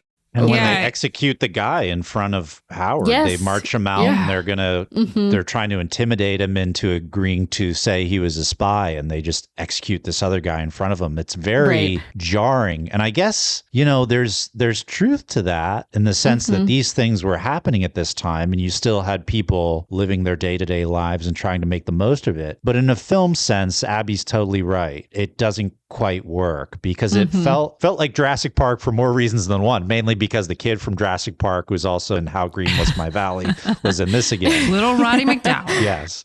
You basically have the old man who's forced to take care of the kids, who slowly lets down his armor as time goes on. They teach him things. That's all cute. Just set in the setting of Nazi-occupied France. Was it's a little bit of a choice. Interesting choice. So even the stuff with the German major at the end, where it's so the way that they get out is the German major's like, I'll let you go, but you have to take my niece, who is half Jewish, with you. It's just a very weird tonally, because it feels deeply hypocritical. Well, that actually worked for me, because I think that's the point. I agree. I think that's kind of what it's trying to go for. But like at the same time, then they have like the gag before they get into the boat where this little girl is doing the Heil Hitler thing. Yes, yeah. And it's just like, oh, this just, no. And I know she's a child, but her accent was terrible also. Well, that is one. But yeah, it's just like, it feels very tonally like it doesn't know what it's doing. Tonally messy. And I think the part about the Nazi,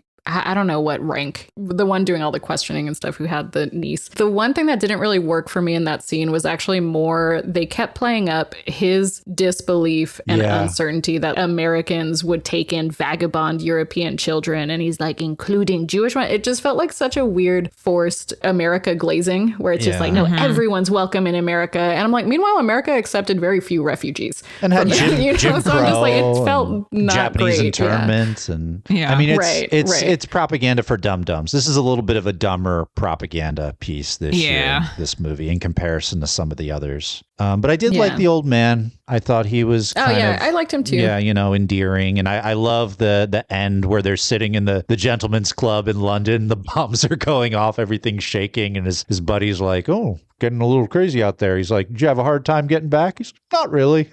Oh, that stiff upper lip British mentality. Kind of cool. Yeah. Again, even that though, like it ended so abruptly. And then that sequence, it's like in any other situation other than getting through Nazi occupied France, this would have worked for me. Like you're saying Jurassic Park sort of. But I'm like, the fact that what was happening was very heavy and very dark. It felt off. I agree. But the pieces are kind of there for something enjoyable, but not for this subject matter, I guess.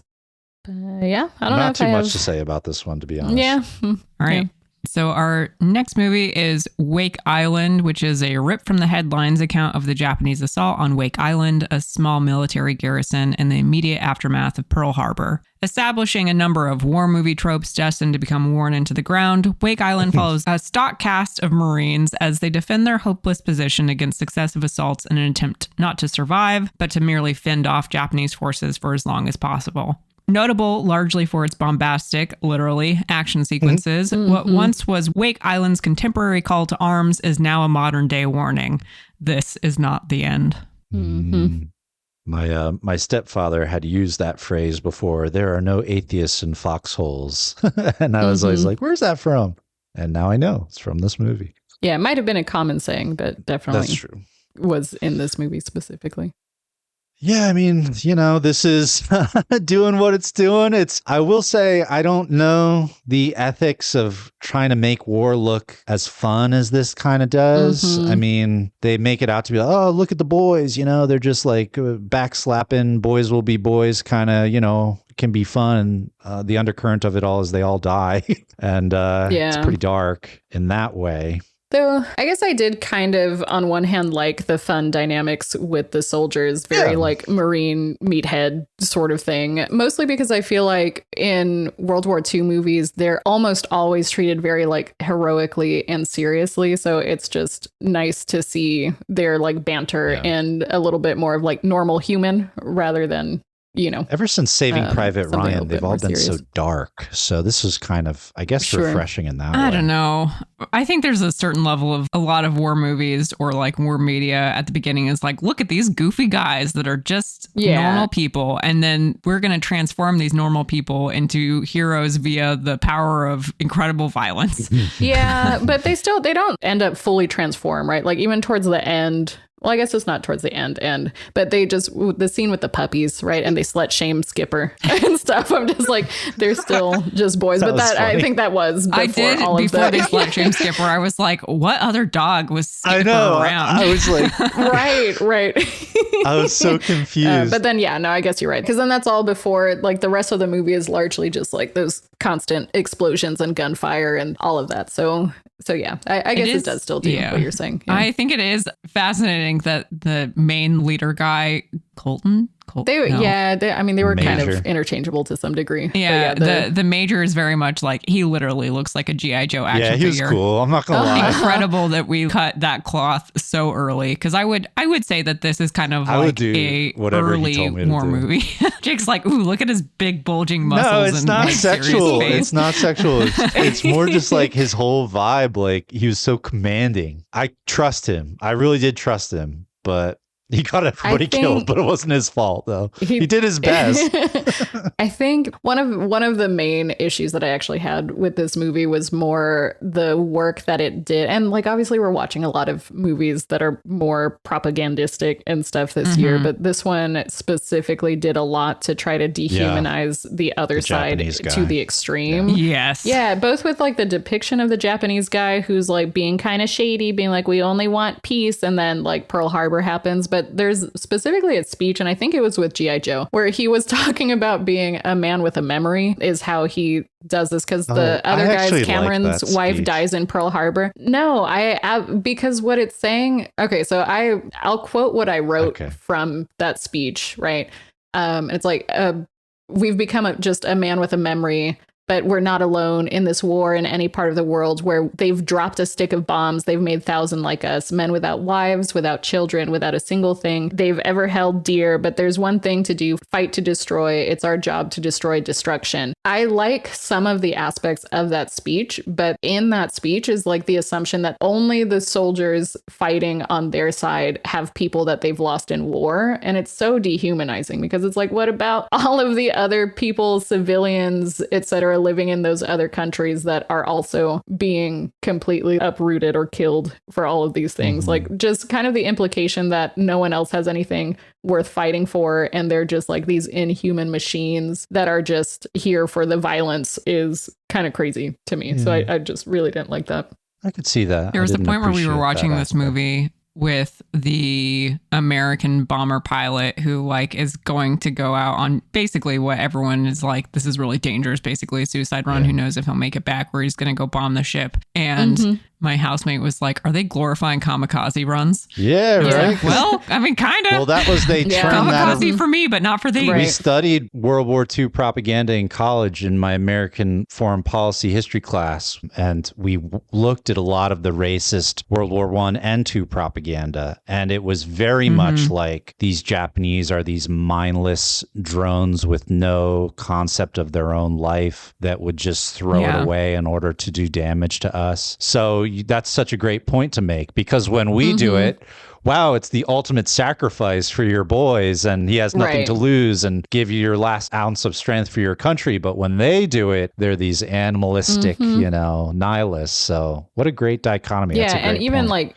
gleeful for that as well, because they show one of the Japanese soldiers who was a kamikaze pilot get into the plane like smiling or whatever with it, and it's just this very like, they love inflicting this like pain and war. They're inhuman, right? They're just kind of depicted in that way. I know it's like historical revisionism is really in vogue and has been for decades. The Japanese militarism was a serious threat and a real, blight on the Japanese psyche of men, women, and children in that country. Highly recommend Dan Carlin's Hardcore History, the episodes he does on the Pacific.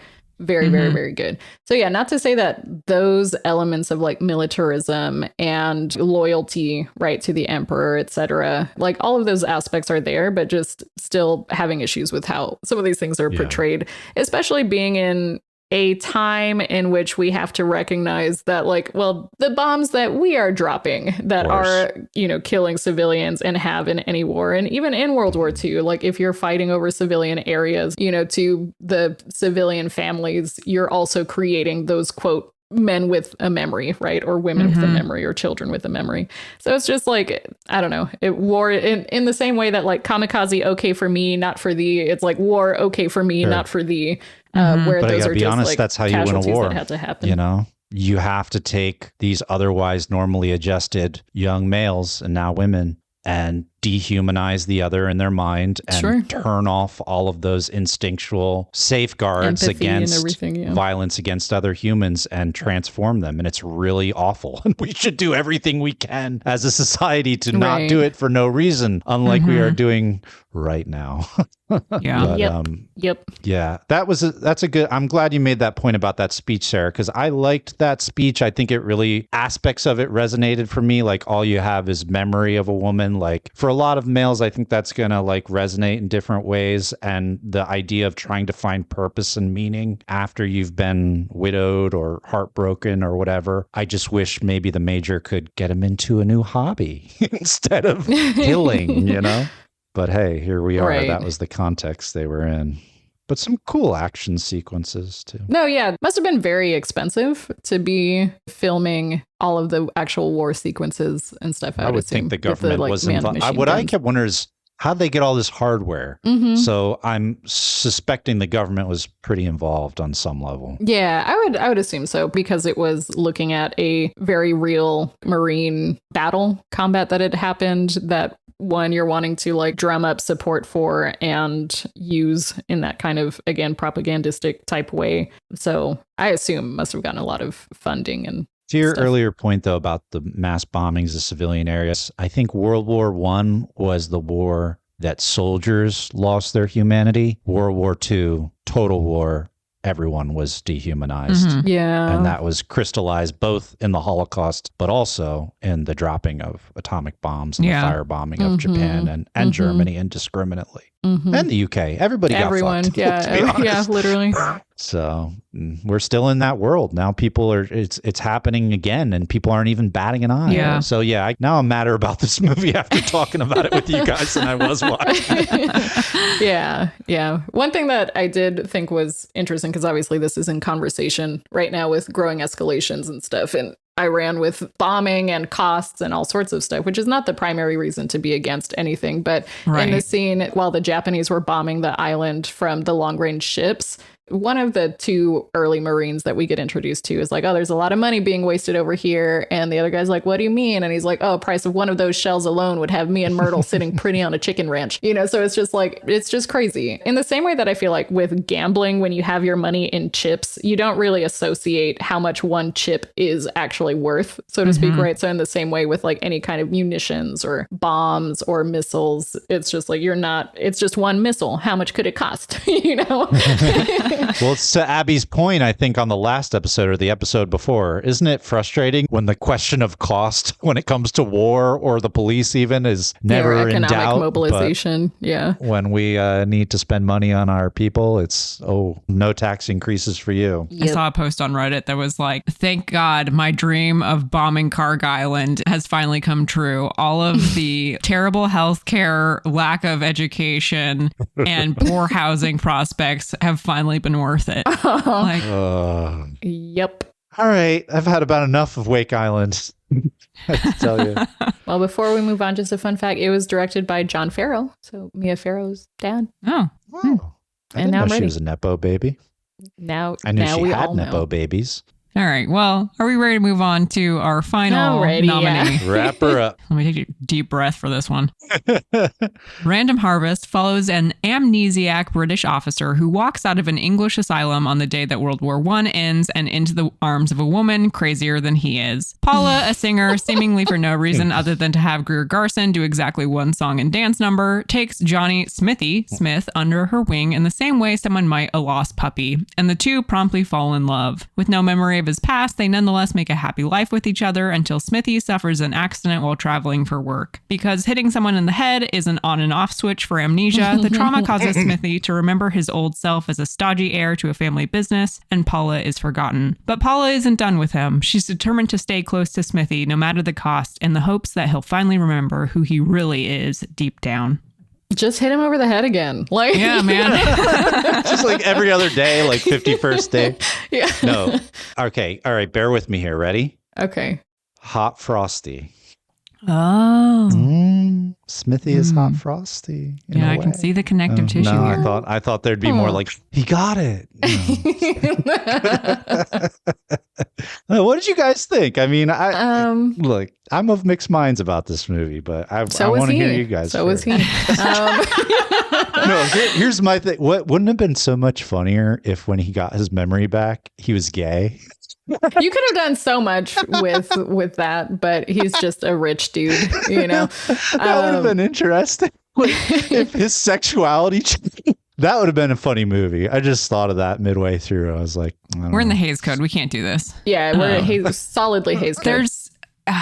There's some things that this movie is doing in a really interesting way. Like, I actually really like after he's regained his memory and he's at work and he's being unsuccessfully seduced by his adoptive cousin. Fuck, I hated that. A baby. Bad. And they talk like she talks about his secretary and blah blah blah and like how she organizes his social calendar and etc. And the reveal that his secretary is really Paula, who had after he went missing like came to find him and realized that he didn't recognize her, but she wants to be close to him in case he does remember. Like the fact that it reveals later, kind of after we've heard of her, and like she walks in and is the secretary, and it's like, oh, you automatically know like how that relationship is, and like the scene where he was reminded, oh right, you used to be married and you have a son, right? And she's like, he died. That scene is really brutal and rough, and there's parts that I like a lot, but just the overall effect of it is just like, I kind of am checked out from the beginning, I'm gonna be honest, because of like his performance, or really his character, like what he's given on the page is like ugh. But like I just don't. This woman is like, I'm going to take this man who I know is escaped from an asylum and make him my pet. And it's very strange. like, and never at any point does this man become his own person who is making decisions. He's constantly having decisions made for him. But it's like, there are pieces I really like. Like, I love the thing where he, like, the only thing he has after he regains his memory from like the time with Paula is that key. And then that being the thing that opens the cottage door at the end. That's so lovely. I will say I cried at the end. when he turns around and says Paula, that was beautiful. Yeah, there's all these lovely moments, and then it's just there's the rest of the movie around them. Right. I like the decision to get, I thought it was really interesting. They had that very business-like marriage at the end. But that was also brutal to watch too, to Abby's point, like him going through the whole like, you know, and just like a merger basically, and just knowing what we know for her. It's just like, oh, that's going to hurt. I think Greer did a really good job with the double meaning, and the writers, of a lot of what she was saying from like those points on. And I think the painfulness of that is like the point. And like that night where she's grasping at straws. How do I get this guy to remember after the night out at the party and it's late at night? And, you know, she's kind of like giving him one last chance. And then she finally decides she's going to go off. That's a painful scene. And I did like their performances in it, especially hers. But the thing about Greer is, and it's, I feel like I'm eating my words here, because I love the way the role she played in Goodbye, Mr. Chips, and like how she helped Mr. Chips become a better person. But it kind of feels like that she's getting pigeonholed into like that's her main thing. And like she seems like a very talented actress. So I really want to see her do some more things. I mean, we're going to see her again in the winter this year. In the winter. So I'm hoping that she's going to break out of that mold. But she's kind of like not a whole person herself. She's more like, you know, that prototypical thing that pisses us all off of the women being the stepping stones to the men learning how to be half human. You know? Yeah. I feel like the first half was her being more like energetic and dynamic. And to Abby's point, like my note in that was that she literally was like, this asylum patient is hot, so I'm going to keep him. You know, where it's just like, I mean, girl, I get it. Yeah, exactly. So I'm like, sure.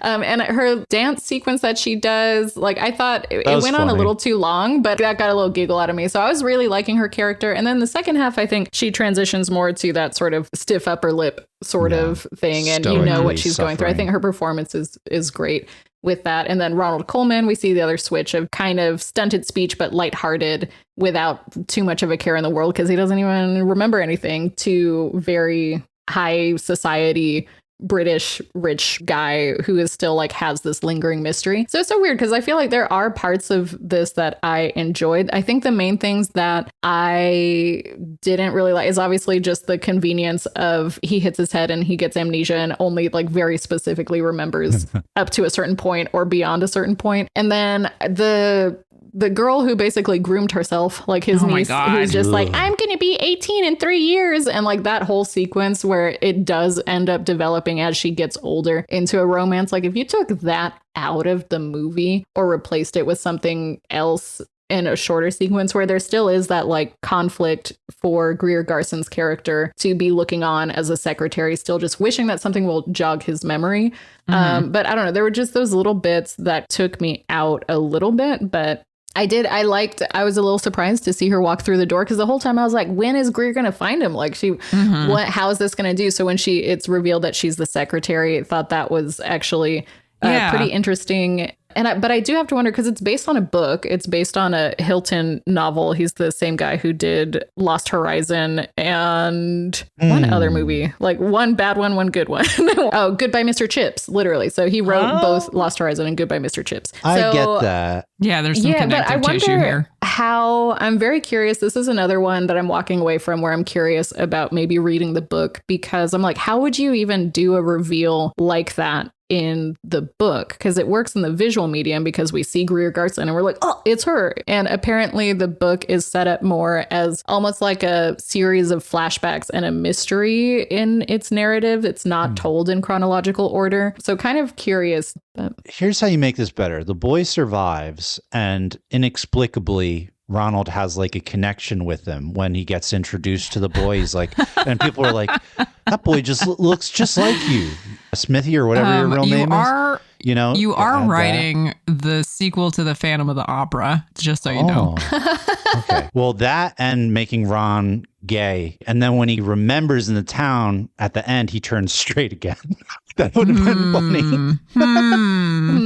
I don't think that's how that works. And I was hoping because throughout I was wondering like what's going to jog his memory. I think when they do find the suitcase, if something about the frayed shirt that had been one of their last discussions about her fixing it for him or whatever, if something had started planting that seed. But I think going back to the town that he was in the asylum at and then leading him on his own little wild goose chase and stuff, eventually getting back to the house, which crazy that the tree didn't change in those years. Crazy that the locks didn't change. You know, like was she just paying for this the whole time? Like, do they still own it? What's kind of going on there? But yeah, no. Oh, and I do want to mention there were several shots in this that I thought looked really beautiful. There was one where they're both on the train and they're sitting perfectly framing it. So it's like a very symmetrical shot with her on one side and him on the other. And I just thought it looked really, really beautiful and moody. And then there's a scene towards the end as he's trying to remember. He's like, this place is all super familiar. And there's like just a little hint of fog and they've got the hats and the coats. And it just like looks very good. Yeah. Potentially I'm harder on this movie because it was the 9th movie in a string of, with the exception of Talk of the Town, of movies that I didn't love. Yeah.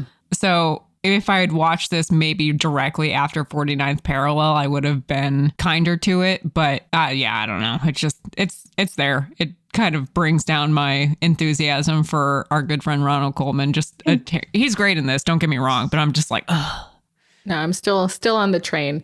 It is interesting. I saw that apparently on Turner Classic Movies, Gene Wilder said that this was his favorite movie and that he considers it like the most romantic movie he's ever seen. And I'm like, interesting. Think at the end, it's really powerful because it's so built up. You're so like, it's not going to happen. It's not going to happen. But then it does. You know it's going to happen because of the time period. But I thought it was powerful. I think if I bought their relationship more in the first half, I would maybe be more into this. But because it's so beyond belief for me, where I'm like, she's grooming him. Yeah, I just can't suspend my disbelief that far. And maybe that's a me problem, but I just don't believe in their relationship. You got to cut out the niece sequence. Yeah, cut out the whole niece sequence. And then in the first half, in terms of their relationship, a little less grooming, a little more cute actual scenes and stuff. Because they do, even when he proposes, she's like, essentially, but I groomed you. Are you sure? And he's like, no, don't worry. I love you. And that was like, my favorite line. I wrote that down.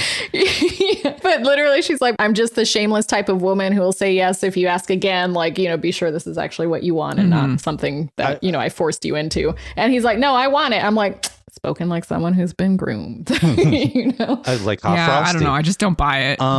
So I will say I did like the way the director did give both the actors a lot of space to take their time. I did notice early in the movie that was one thing I liked. Although it's a different kind of Ron, he's not using his voice to the max in the beginning, at least. I just shit on Gary Cooper for never doing anything differently. Here's Ronald Colman playing a little bit of a nincompoop to start with. And the director does a great job of letting them breathe in those scenes and giving Greer space to do some interesting things too, particularly later in the movie with those double entendre lines. So yeah, like I like this movie. I'm just being hard on it. Yeah. And they kind of both do play essentially two different characters in the movie because like pre and post amnesia and then pre amnesia or whatever, both of their personalities are very different because of what they know or don't know. So I think they both did really great jobs for the full movie. All right. Anything else to say about Random Harvest? That's it. All right. That's all of our nominees. All of our losers. all of our losers. And now that we're done talking about the losers, we can move on to watch the winning movie this year, which hopefully will be better than most of the ones that we've watched so far. Mrs. Miniver.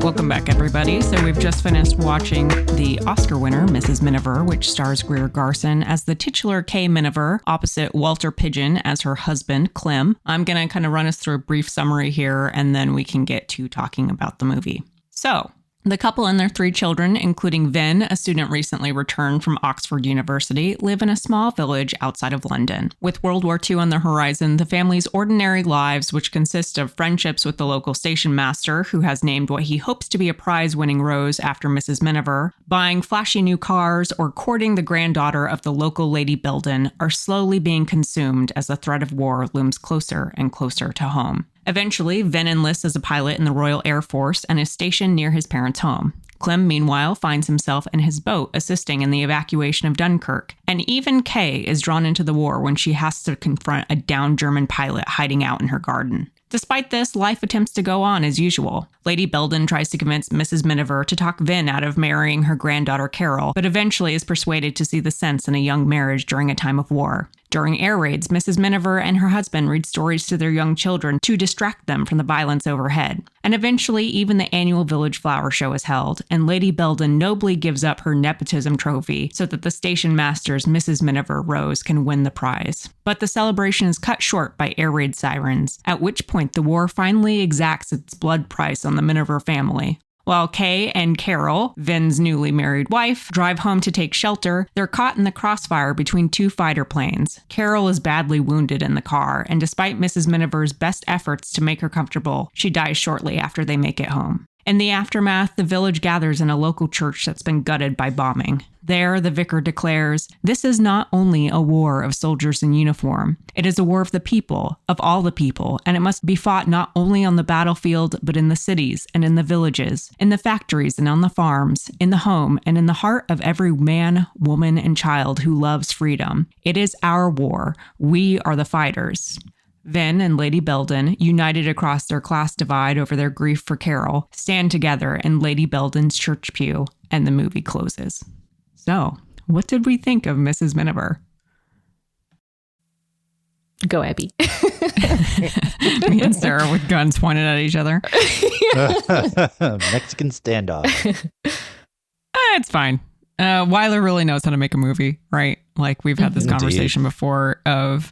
I love how good he is at kind of like plucking out details, even in a script like this, which I would say is like the script is actually pretty good. But in terms of the content of the story, it's very clearly a propaganda piece. Sure. Like this is the effect of the war on civilians. Like this is the war coming home. If we don't put up a fight, then this is what the world looks like for people, right? But he's very good at identifying small moments within that to actually ground it in a sense of reality. So it's not just this broadly written propaganda piece. You have the things like the very end is where my brain is going immediately, but like with the bombed out church, where before you even really start to focus on the fact that the church is bombed out, he kind of slowly allows you to realize it with the scaffolding holding up the archways and that kind of stuff in the background. Or like in the end when Carol is up in the bedroom, you know, her body is there. That scene opens with the father of the family coming out a door and coming down the top of the stairs. But it isn't necessarily until Vin goes up to see her that you realize, oh, he was in that room with her. There's such a human quality to the stuff that he does and a real kind of awareness of the full scope of social class and that kind of thing. Like I'm thinking of the scene in the garden where Vin is talking about class relations and then the maid is kind of puttering around in the background. And it's clear like Wyler is aware in the same way that he, like in Jezebel, where you've got the black enslaved folks on the plantation. There's an awareness there of the reality of that situation that I think is fairly rare in these types of movies and those types of movies. That's really lovely. Yeah, I'm trying to think back to all of the scenes that I liked in the movie. Loved the garden sequence, but I think apart from that, a lot of the scenes that stand out are the more like very clearly propaganda type scenes. But they were just done so well and powerfully. Some of that's the acting and some of that is the scale of things. Like I'm thinking of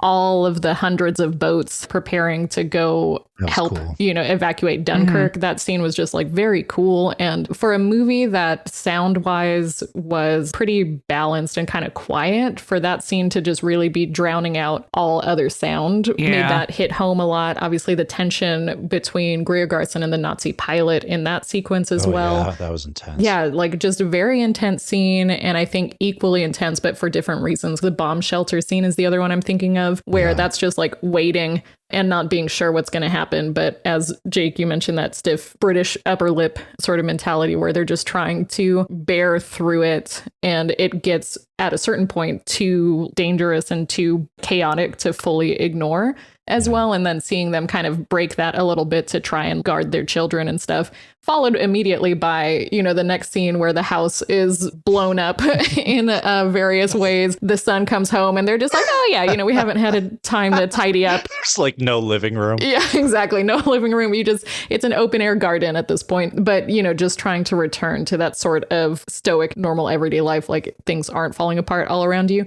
So like I said, I think a lot of the scenes that stand out are the propaganda type ones. So they're well done at the very least, especially the ending sequence. And I feel like the vicar's speech was pretty well done. But I think to your point, Abby, the way that scene plays out, both with you slowly realizing that the church has also been bombed, but it focuses so much more on all of the characters. And especially I have to give a shout out to Lady Belden, who is now alone in her own little row and stuff that used to be her and Carol. There's just like this loss that is so close to home there before it gets into like the full weight of the speech, and then seeing, you know, the sky through what would have been initially the ceiling, right, which is now gone.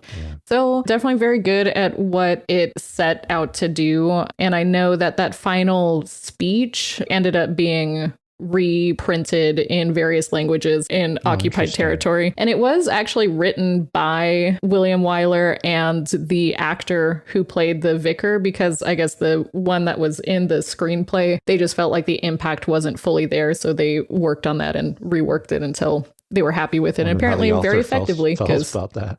Yeah, I know. And the author's like, what the hell? But yeah. And so apart from those things, I did genuinely really love the chemistry between Greer Garson and Walter Pidgeon in this. They're very believable as a couple. Yeah, exactly. Very believable as a couple. Really nice to watch. Much, much better than their relationship in Blossoms in the Dust overall. So yeah. That movie. I can't believe you even remembered the name of that movie. Honestly, same. I did read that Wyler's opinion of this movie later was essentially he thought it was kind of naive, but ultimately that it did its job at the time, which I think I agree with that. That seems like a fair Importantly, assessment. he finished filming this before he then went to Europe to be part of filming and documenting what was really going on. And as we saw, was not in person at the award ceremony to accept his first directing award. So I'm sure once he got back from the war, he deserved one. Likely had. I know. Yeah, truly. Jake, I want to give you a chance to talk. Oh, yeah. Well, I'll tell you, I don't know that I strongly disagree with all the points you guys are saying. You're helping me to formulate my own thoughts, but I would just say that I think there's a couple through lines here that I want to hit on, right? I mean, if 1943 is more than anything the Oscars about a kind of merger or alliance, shall we say, between Hollywood and the United States and British governments in this kind of transcendent, epic in everyone's mind at the time struggle between good and evil. A lot of the movies this year highlight that. I think actually some of the better movies this year do focus on that and aren't just escapism, other than one,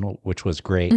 I think that this movie really epitomizes that. And I think Willie Wyler, being kind of the ambassador of Hollywood in that effort, in that alliance, is kind of perfectly appropriate. And in a way, kind of cool because he's drawing on his tendency to highlight the common man and the common person from the ground up and live in that very rooted reality in the stories that he tells. And that's very much the theme of this movie, is that this conflict, unlike any other that Europe had experienced in the modern era, which is touching and impacting everyone. Everyone is under threat, but maybe everyone has a part to play. Now, there's a problematic side, obviously, to that sentiment as well, in the normalization of the concept of total war, a full-on society versus another full-on society. And that kind of, in many ways insidious idea, I think, has colored all warfare since this time period.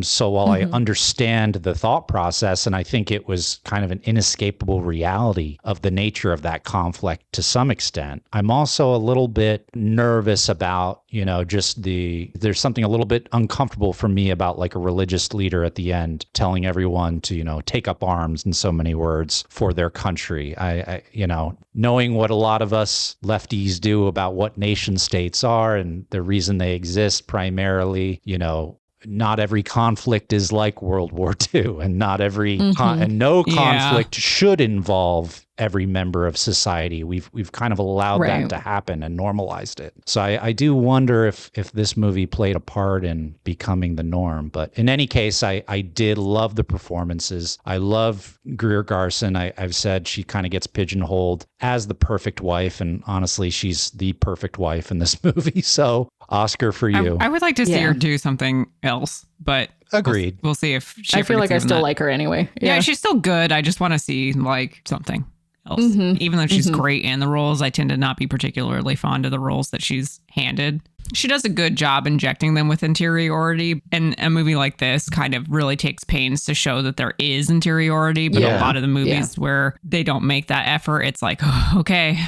I wish we could see her more in the fun, dynamic roles that we were first introduced to her in Goodbye, Mr. Chips. But I mean, she does this really well, and her just facial expressions are phenomenal. I did read that the first choice for that role was Norma Shearer, apparently, which I can kind of imagine, but I think Greer Garson is a little bit better at thing. Exactly, the hand thing and just like heavy breathing maybe at some point. Hard to say, but Norma Shearer turned it down because she didn't want to play No, she didn't want to play a mother. Oh, sure. So she's like, nah. And so Greer Garson, played it. I do think you have to put that shit off for as long as possible. Because once you play a mom, you're never going back. Yep, you're just like cast as a mom forever. We'll see what happens with Greer Garson. Hopefully we'll never not that. see her again. Norma Shearer, we actually won't, because she retired from Hollywood around this time. After her husband died and everything, Yeah, after Irving Thalberg. One piece of trivia that I knew while watching it, but I didn't want to say because it just makes the dynamic weird. But Greer Garson ended up marrying the actor who played her son a couple years later. So I stand Vin. So and then he nagged her into a divorce, basically. That's what I heard. They were married for like 2 or 3 years or something, but I think her reason given for the divorce was that he kept like criticizing her acting. And it's like, boy. And her weight. And her weight? Get out, throw this boy away. Vin was not acting in this movie. He's just a smart ass in real life. Yeah, exactly. But just anytime they were on scenes together, and like obviously they do have a pretty convincing, just like there's love there. It comes off as maternal, but knowing what I knew, I was just like, his hands a little too tight on her waist. I don't know. You know? Oh, but speaking of like kind of supporting cast stuff, so Teresa Wright won Best Supporting Actress for this, and I kind of feel like it was a 2-for-1 because she was also nominated for the Lou Gehrig movie. Mm-hmm. I really wish Lady Belden had won because I don't know, like I really enjoyed her scenes. Her character starts off as that just really snooty upper class British aristocracy woman who is butting heads with this family who's quote unquote beneath her, trying to marry into it. But then you get little glimpses of her background with losing her husband that she married young for love in the previous war, and her decision with the rose, and then losing her granddaughter and being just fully alone on that bench, and that moment where she rests her head in her hands so she's not sharing her grief with the world, right? And then picks it back up to stand up for the service. I was like, she just did such a good job. Not to say that Teresa Wright didn't, but like I don't know, Teresa Wright, I think I've liked her best in The Little Foxes. Agree. Oh yeah, she was good in that. I do think, speaking of performances, it's fascinating to me that old Hollywood does not give a shit about accent consistency. It's really interesting to me, like when they decide to try it versus when they don't, because like everyone here is supposed to be British, and not Walter.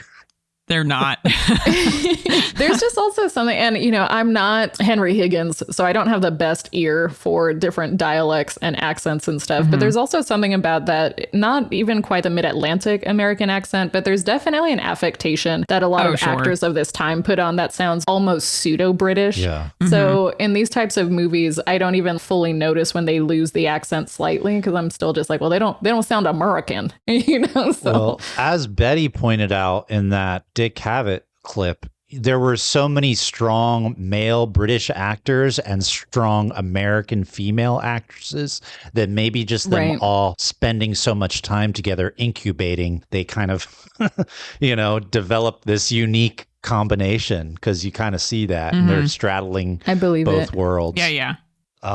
Yeah, I like this movie. It had a lot of shades of How Green Was My Valley, I thought, except more British rather than Welsh, but also like the good aspects of Cavalcade crystallized into a couple little moments rather than dragged out and made obnoxious. And then, of course, the patriotic World War II thing that was so ubiquitous this year. I think it was actually a really beautiful movie, and I think if you're gonna do propaganda, might as well do it for a good cause, like killing Nazis, and might as well do it in a good way, like Willie Wyler did here. So I can't complain too much. Yeah, we got two unusual propaganda movies, because I would say like this and 49th Parallel are kind of both coming at that concept in a way that's a little bit more than just like a Wake Island or Yankee Doodle Dandy, right? We had good propaganda movies this year and basically war commercials for the other ones. War is hanging out with your buds. Yeah, and then like doing heroic stuff. Yeah, exactly. But speaking of propaganda, because obviously we've talked a lot on this podcast in the last few episodes about how obviously Joseph Goebbels and Hitler watched a lot of movies, that sort of like visual propaganda being very important. They hated it, but they also used it as a way to show German movie producers, to show them like how to make effective propaganda, because they noted that it's like, this movie is just looking at a family during the war, but that propagandistic tendency is so strongly there, even though there's not any word angrily spoken against Germany. There's not big speeches that are anti-German or anything. It is just much more about a community affected by war that comes together to fight it. So it was a movie that they were like, we banned this movie, but also everyone watch this and do better for like our German propaganda machine.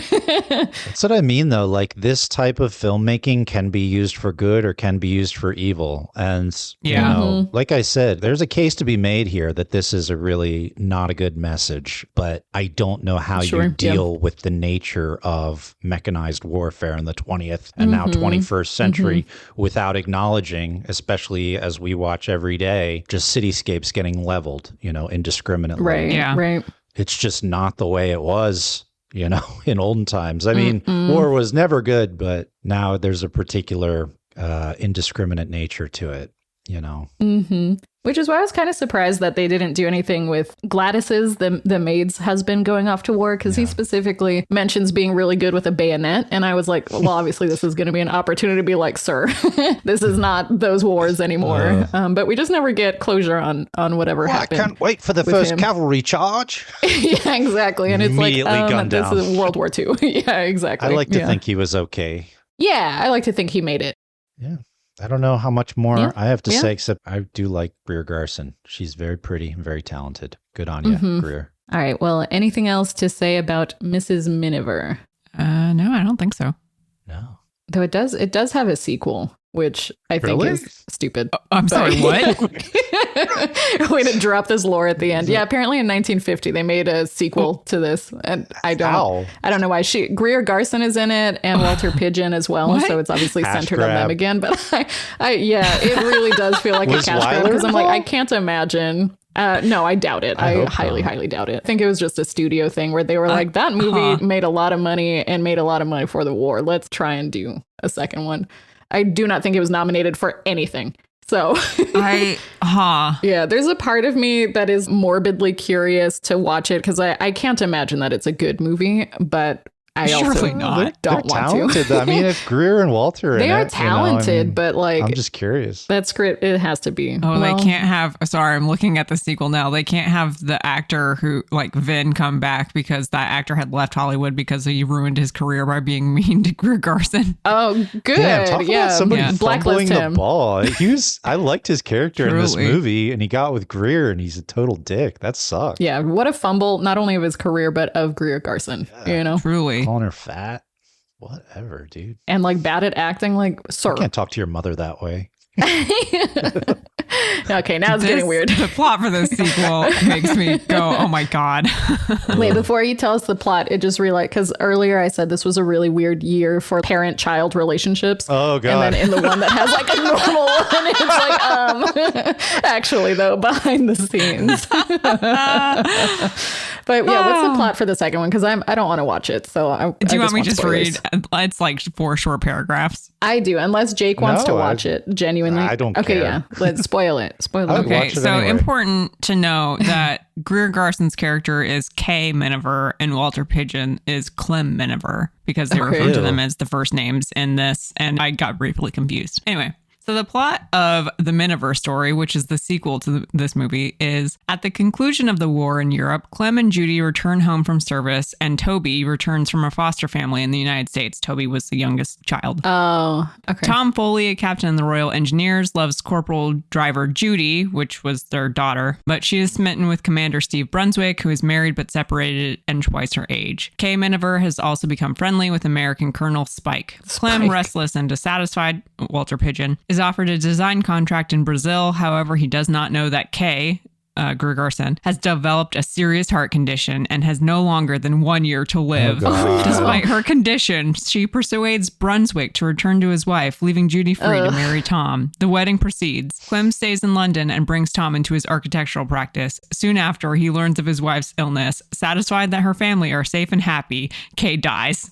Oh my God. They were like, we let too close to letting the woman get away with a happy ending for Greer Garson. She must die.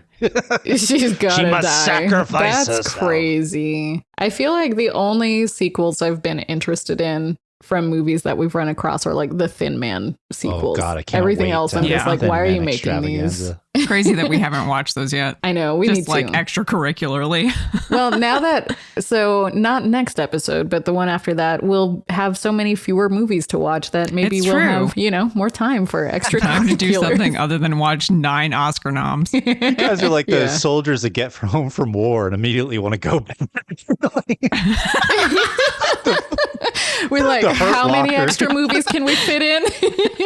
We're free. What do we do? Okay, we've got, instead of watching, oh God, what's 9 times 3, since that's how long these movies are going to be. So instead of 27 hours of Oscar nom movies, we'll have 24 hours of Oscar nom movies. That means we can fit in at least a couple more. So yeah, definitely.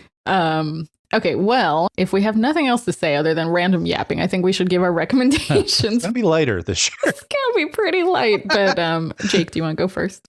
Sure. 49th Parallel I actually really liked a lot. I thought it was a pretty exciting movie and a really interesting take on a propaganda movie to see the bad guys as the point of view characters, but to also in that process see the faults in their ideology and their way of thinking, and just an exciting movie overall. So really well done.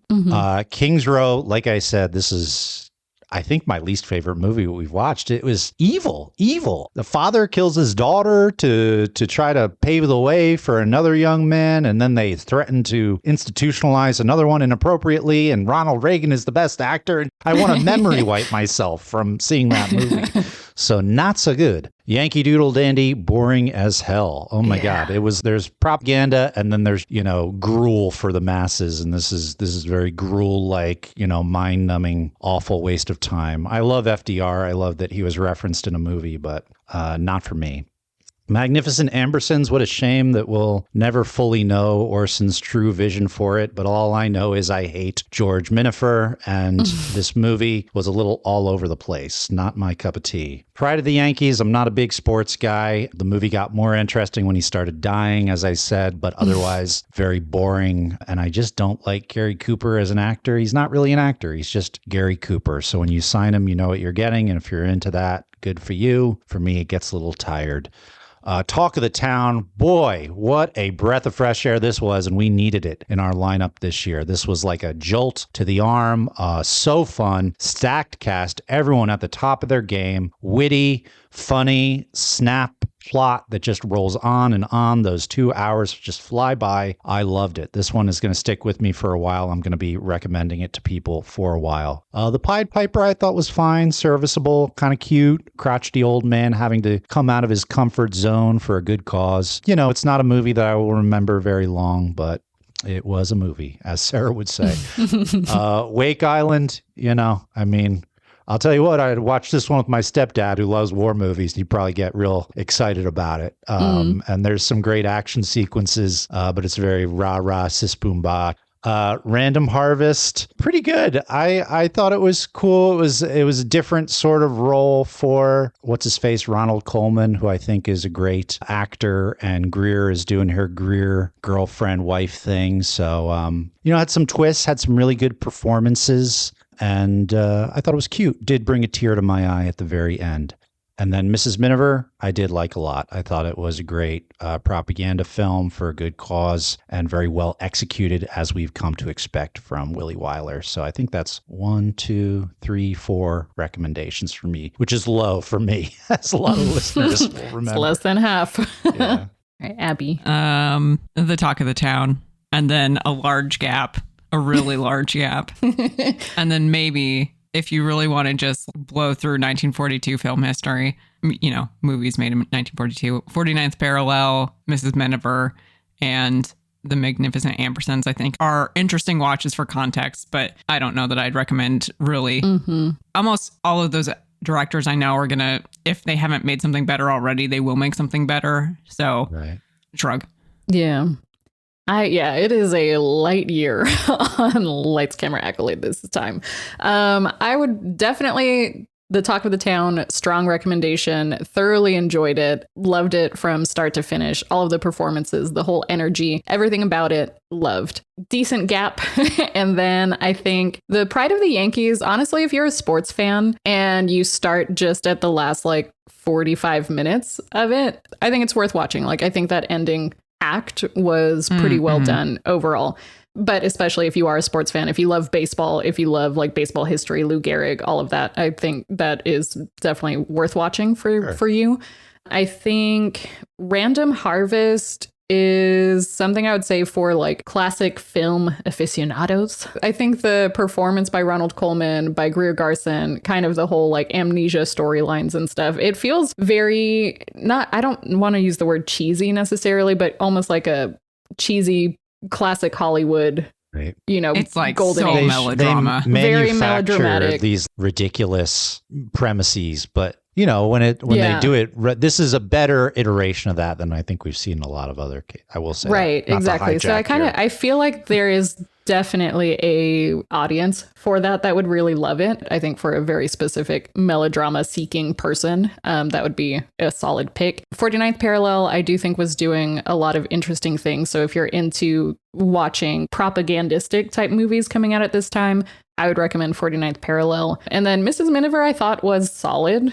And I could exchange that either with 49th Parallel if you're looking for propaganda, or Random Harvest if you're kind of looking for just those more dramatic performances. But those would be my picks. Talk of the Town, I feel like, is the only strong recommendation. Everything else, it has its place depending on what you like. I agree. All right. Well, on that note, what would we have voted for Best Picture for this stunning year of the 15th Academy Awards? Yeah, I think for a lot of the reasons I just said a short while ago that they got it right this year. I think that Mrs. Miniver epitomizes a lot of the themes this year and does so in a way that is watchable and entertaining and very human. You know, it's not just war and killing and overly idealized things. There's a real cost and real stakes involved. So it makes it a worthwhile piece of art in addition to propaganda. I have since Grand Hotel regretted doing Best Pictures where I can see like it's important even if I'm not particularly fond of the movie. So even though I think you're right, Jake, I must simply give it to the Talk of the Town. I realize it is like the most extraneous movie that we watched, but I still think it has some. I'm so thankful for it. I'm not going to defend it whatsoever. It just, again, kind of like a Rebecca and the Great Dictator situation. It's just such my shit kind of movie that I'm like, that's my pick. That's a great parallel. I think my perspective usually is not necessarily how important was this overall, but what was my experience watching it? And while I did enjoy the Talk of the Town the most, I still think that as a movie that's kind of taking you on a journey in this culturally relevant time period, I feel like I would have given it to Mrs. Miniver and would. I think that is correct. So even though Talk of the Town, much more fun. There were just some really standout scenes. I think that still kind of hit the mark for me. So no, totally. We're all broadly in agreement here. I don't think you can naysay anybody for picking one or the other. And I'm glad a few different bases. Yeah, me too. Actually, I'm going to swerve and give it to Yankee Doodle Dandy. Yeah. I just think that it's really important to show everyone that whatever your skills are, you too can be a critical asset in a war. And I'm a Yankee Doodle Dandy. Okay. You're going to kill Audacity again. Slowly putting the gun in my it mouth. is so scary that it stopped exactly when I finished that line the other time. So I trailed off just to be safe. It's like a kill switch in your computer. Yeah, which, I get it. But looking ahead, everyone, to the 16th Academy Awards, which is officially our last year of 10 movies, which feels like, such a milestone. Yeah. Everyone cheer. We're leaving the mines of Moria. Sorry. Just to go straight into Mordor. Took it. I don't know anything else. Okay. That's okay. Then they went in the forest. Rings, like you're fine. You're like Saruman. That's a while away yet. So next year, looking at the nominees, there actually are quite a few familiar movies here. So hopefully it'll be a stronger year. But nominees are For Whom the Bell Tolls, Heaven Can Wait, The Human Comedy, In Which We Serve, Madame Curie, The More the Merrier, The Oxbow Incident, The Song of Bernadette, Watch on the Rhine, and then the winner, Casablanca, which I'm really excited to see because I watched it as a young child and I was like, what the hell is this? I could not get into it. It's good. I'm very, very excited. I'm very excited Humphrey to see Bogart, super cool. Everything we've seen him in. What a babe. The coolest. I'm also glad that Madame Curie is going to be our first female scientist in the scientist cinematic universe that we have here. I think that stars Greer Garson, so we will see her again. Oh, there you go. Interesting. That's like the opposite of a wife. Yeah, hopefully. Well, Madame Curie is a wife. Yeah. Damn. So hopefully they don't focus on that element. That would be so lame. Hopefully they're just like, look at this radioactive stuff. It's so cool. Once she's secure that her family is happy, Madame Curie dies. Oh, Greer. no. Okay, well, hopefully this won't be Greer. an accurate premonition for our next episode. So just want to say thank you, everyone, for joining us. Of course, be sure to like, comment, and subscribe so you can catch our next episode, which feels pivotal. Stay frosty, San Diego. Like, comment, and subscribe. Goodbye.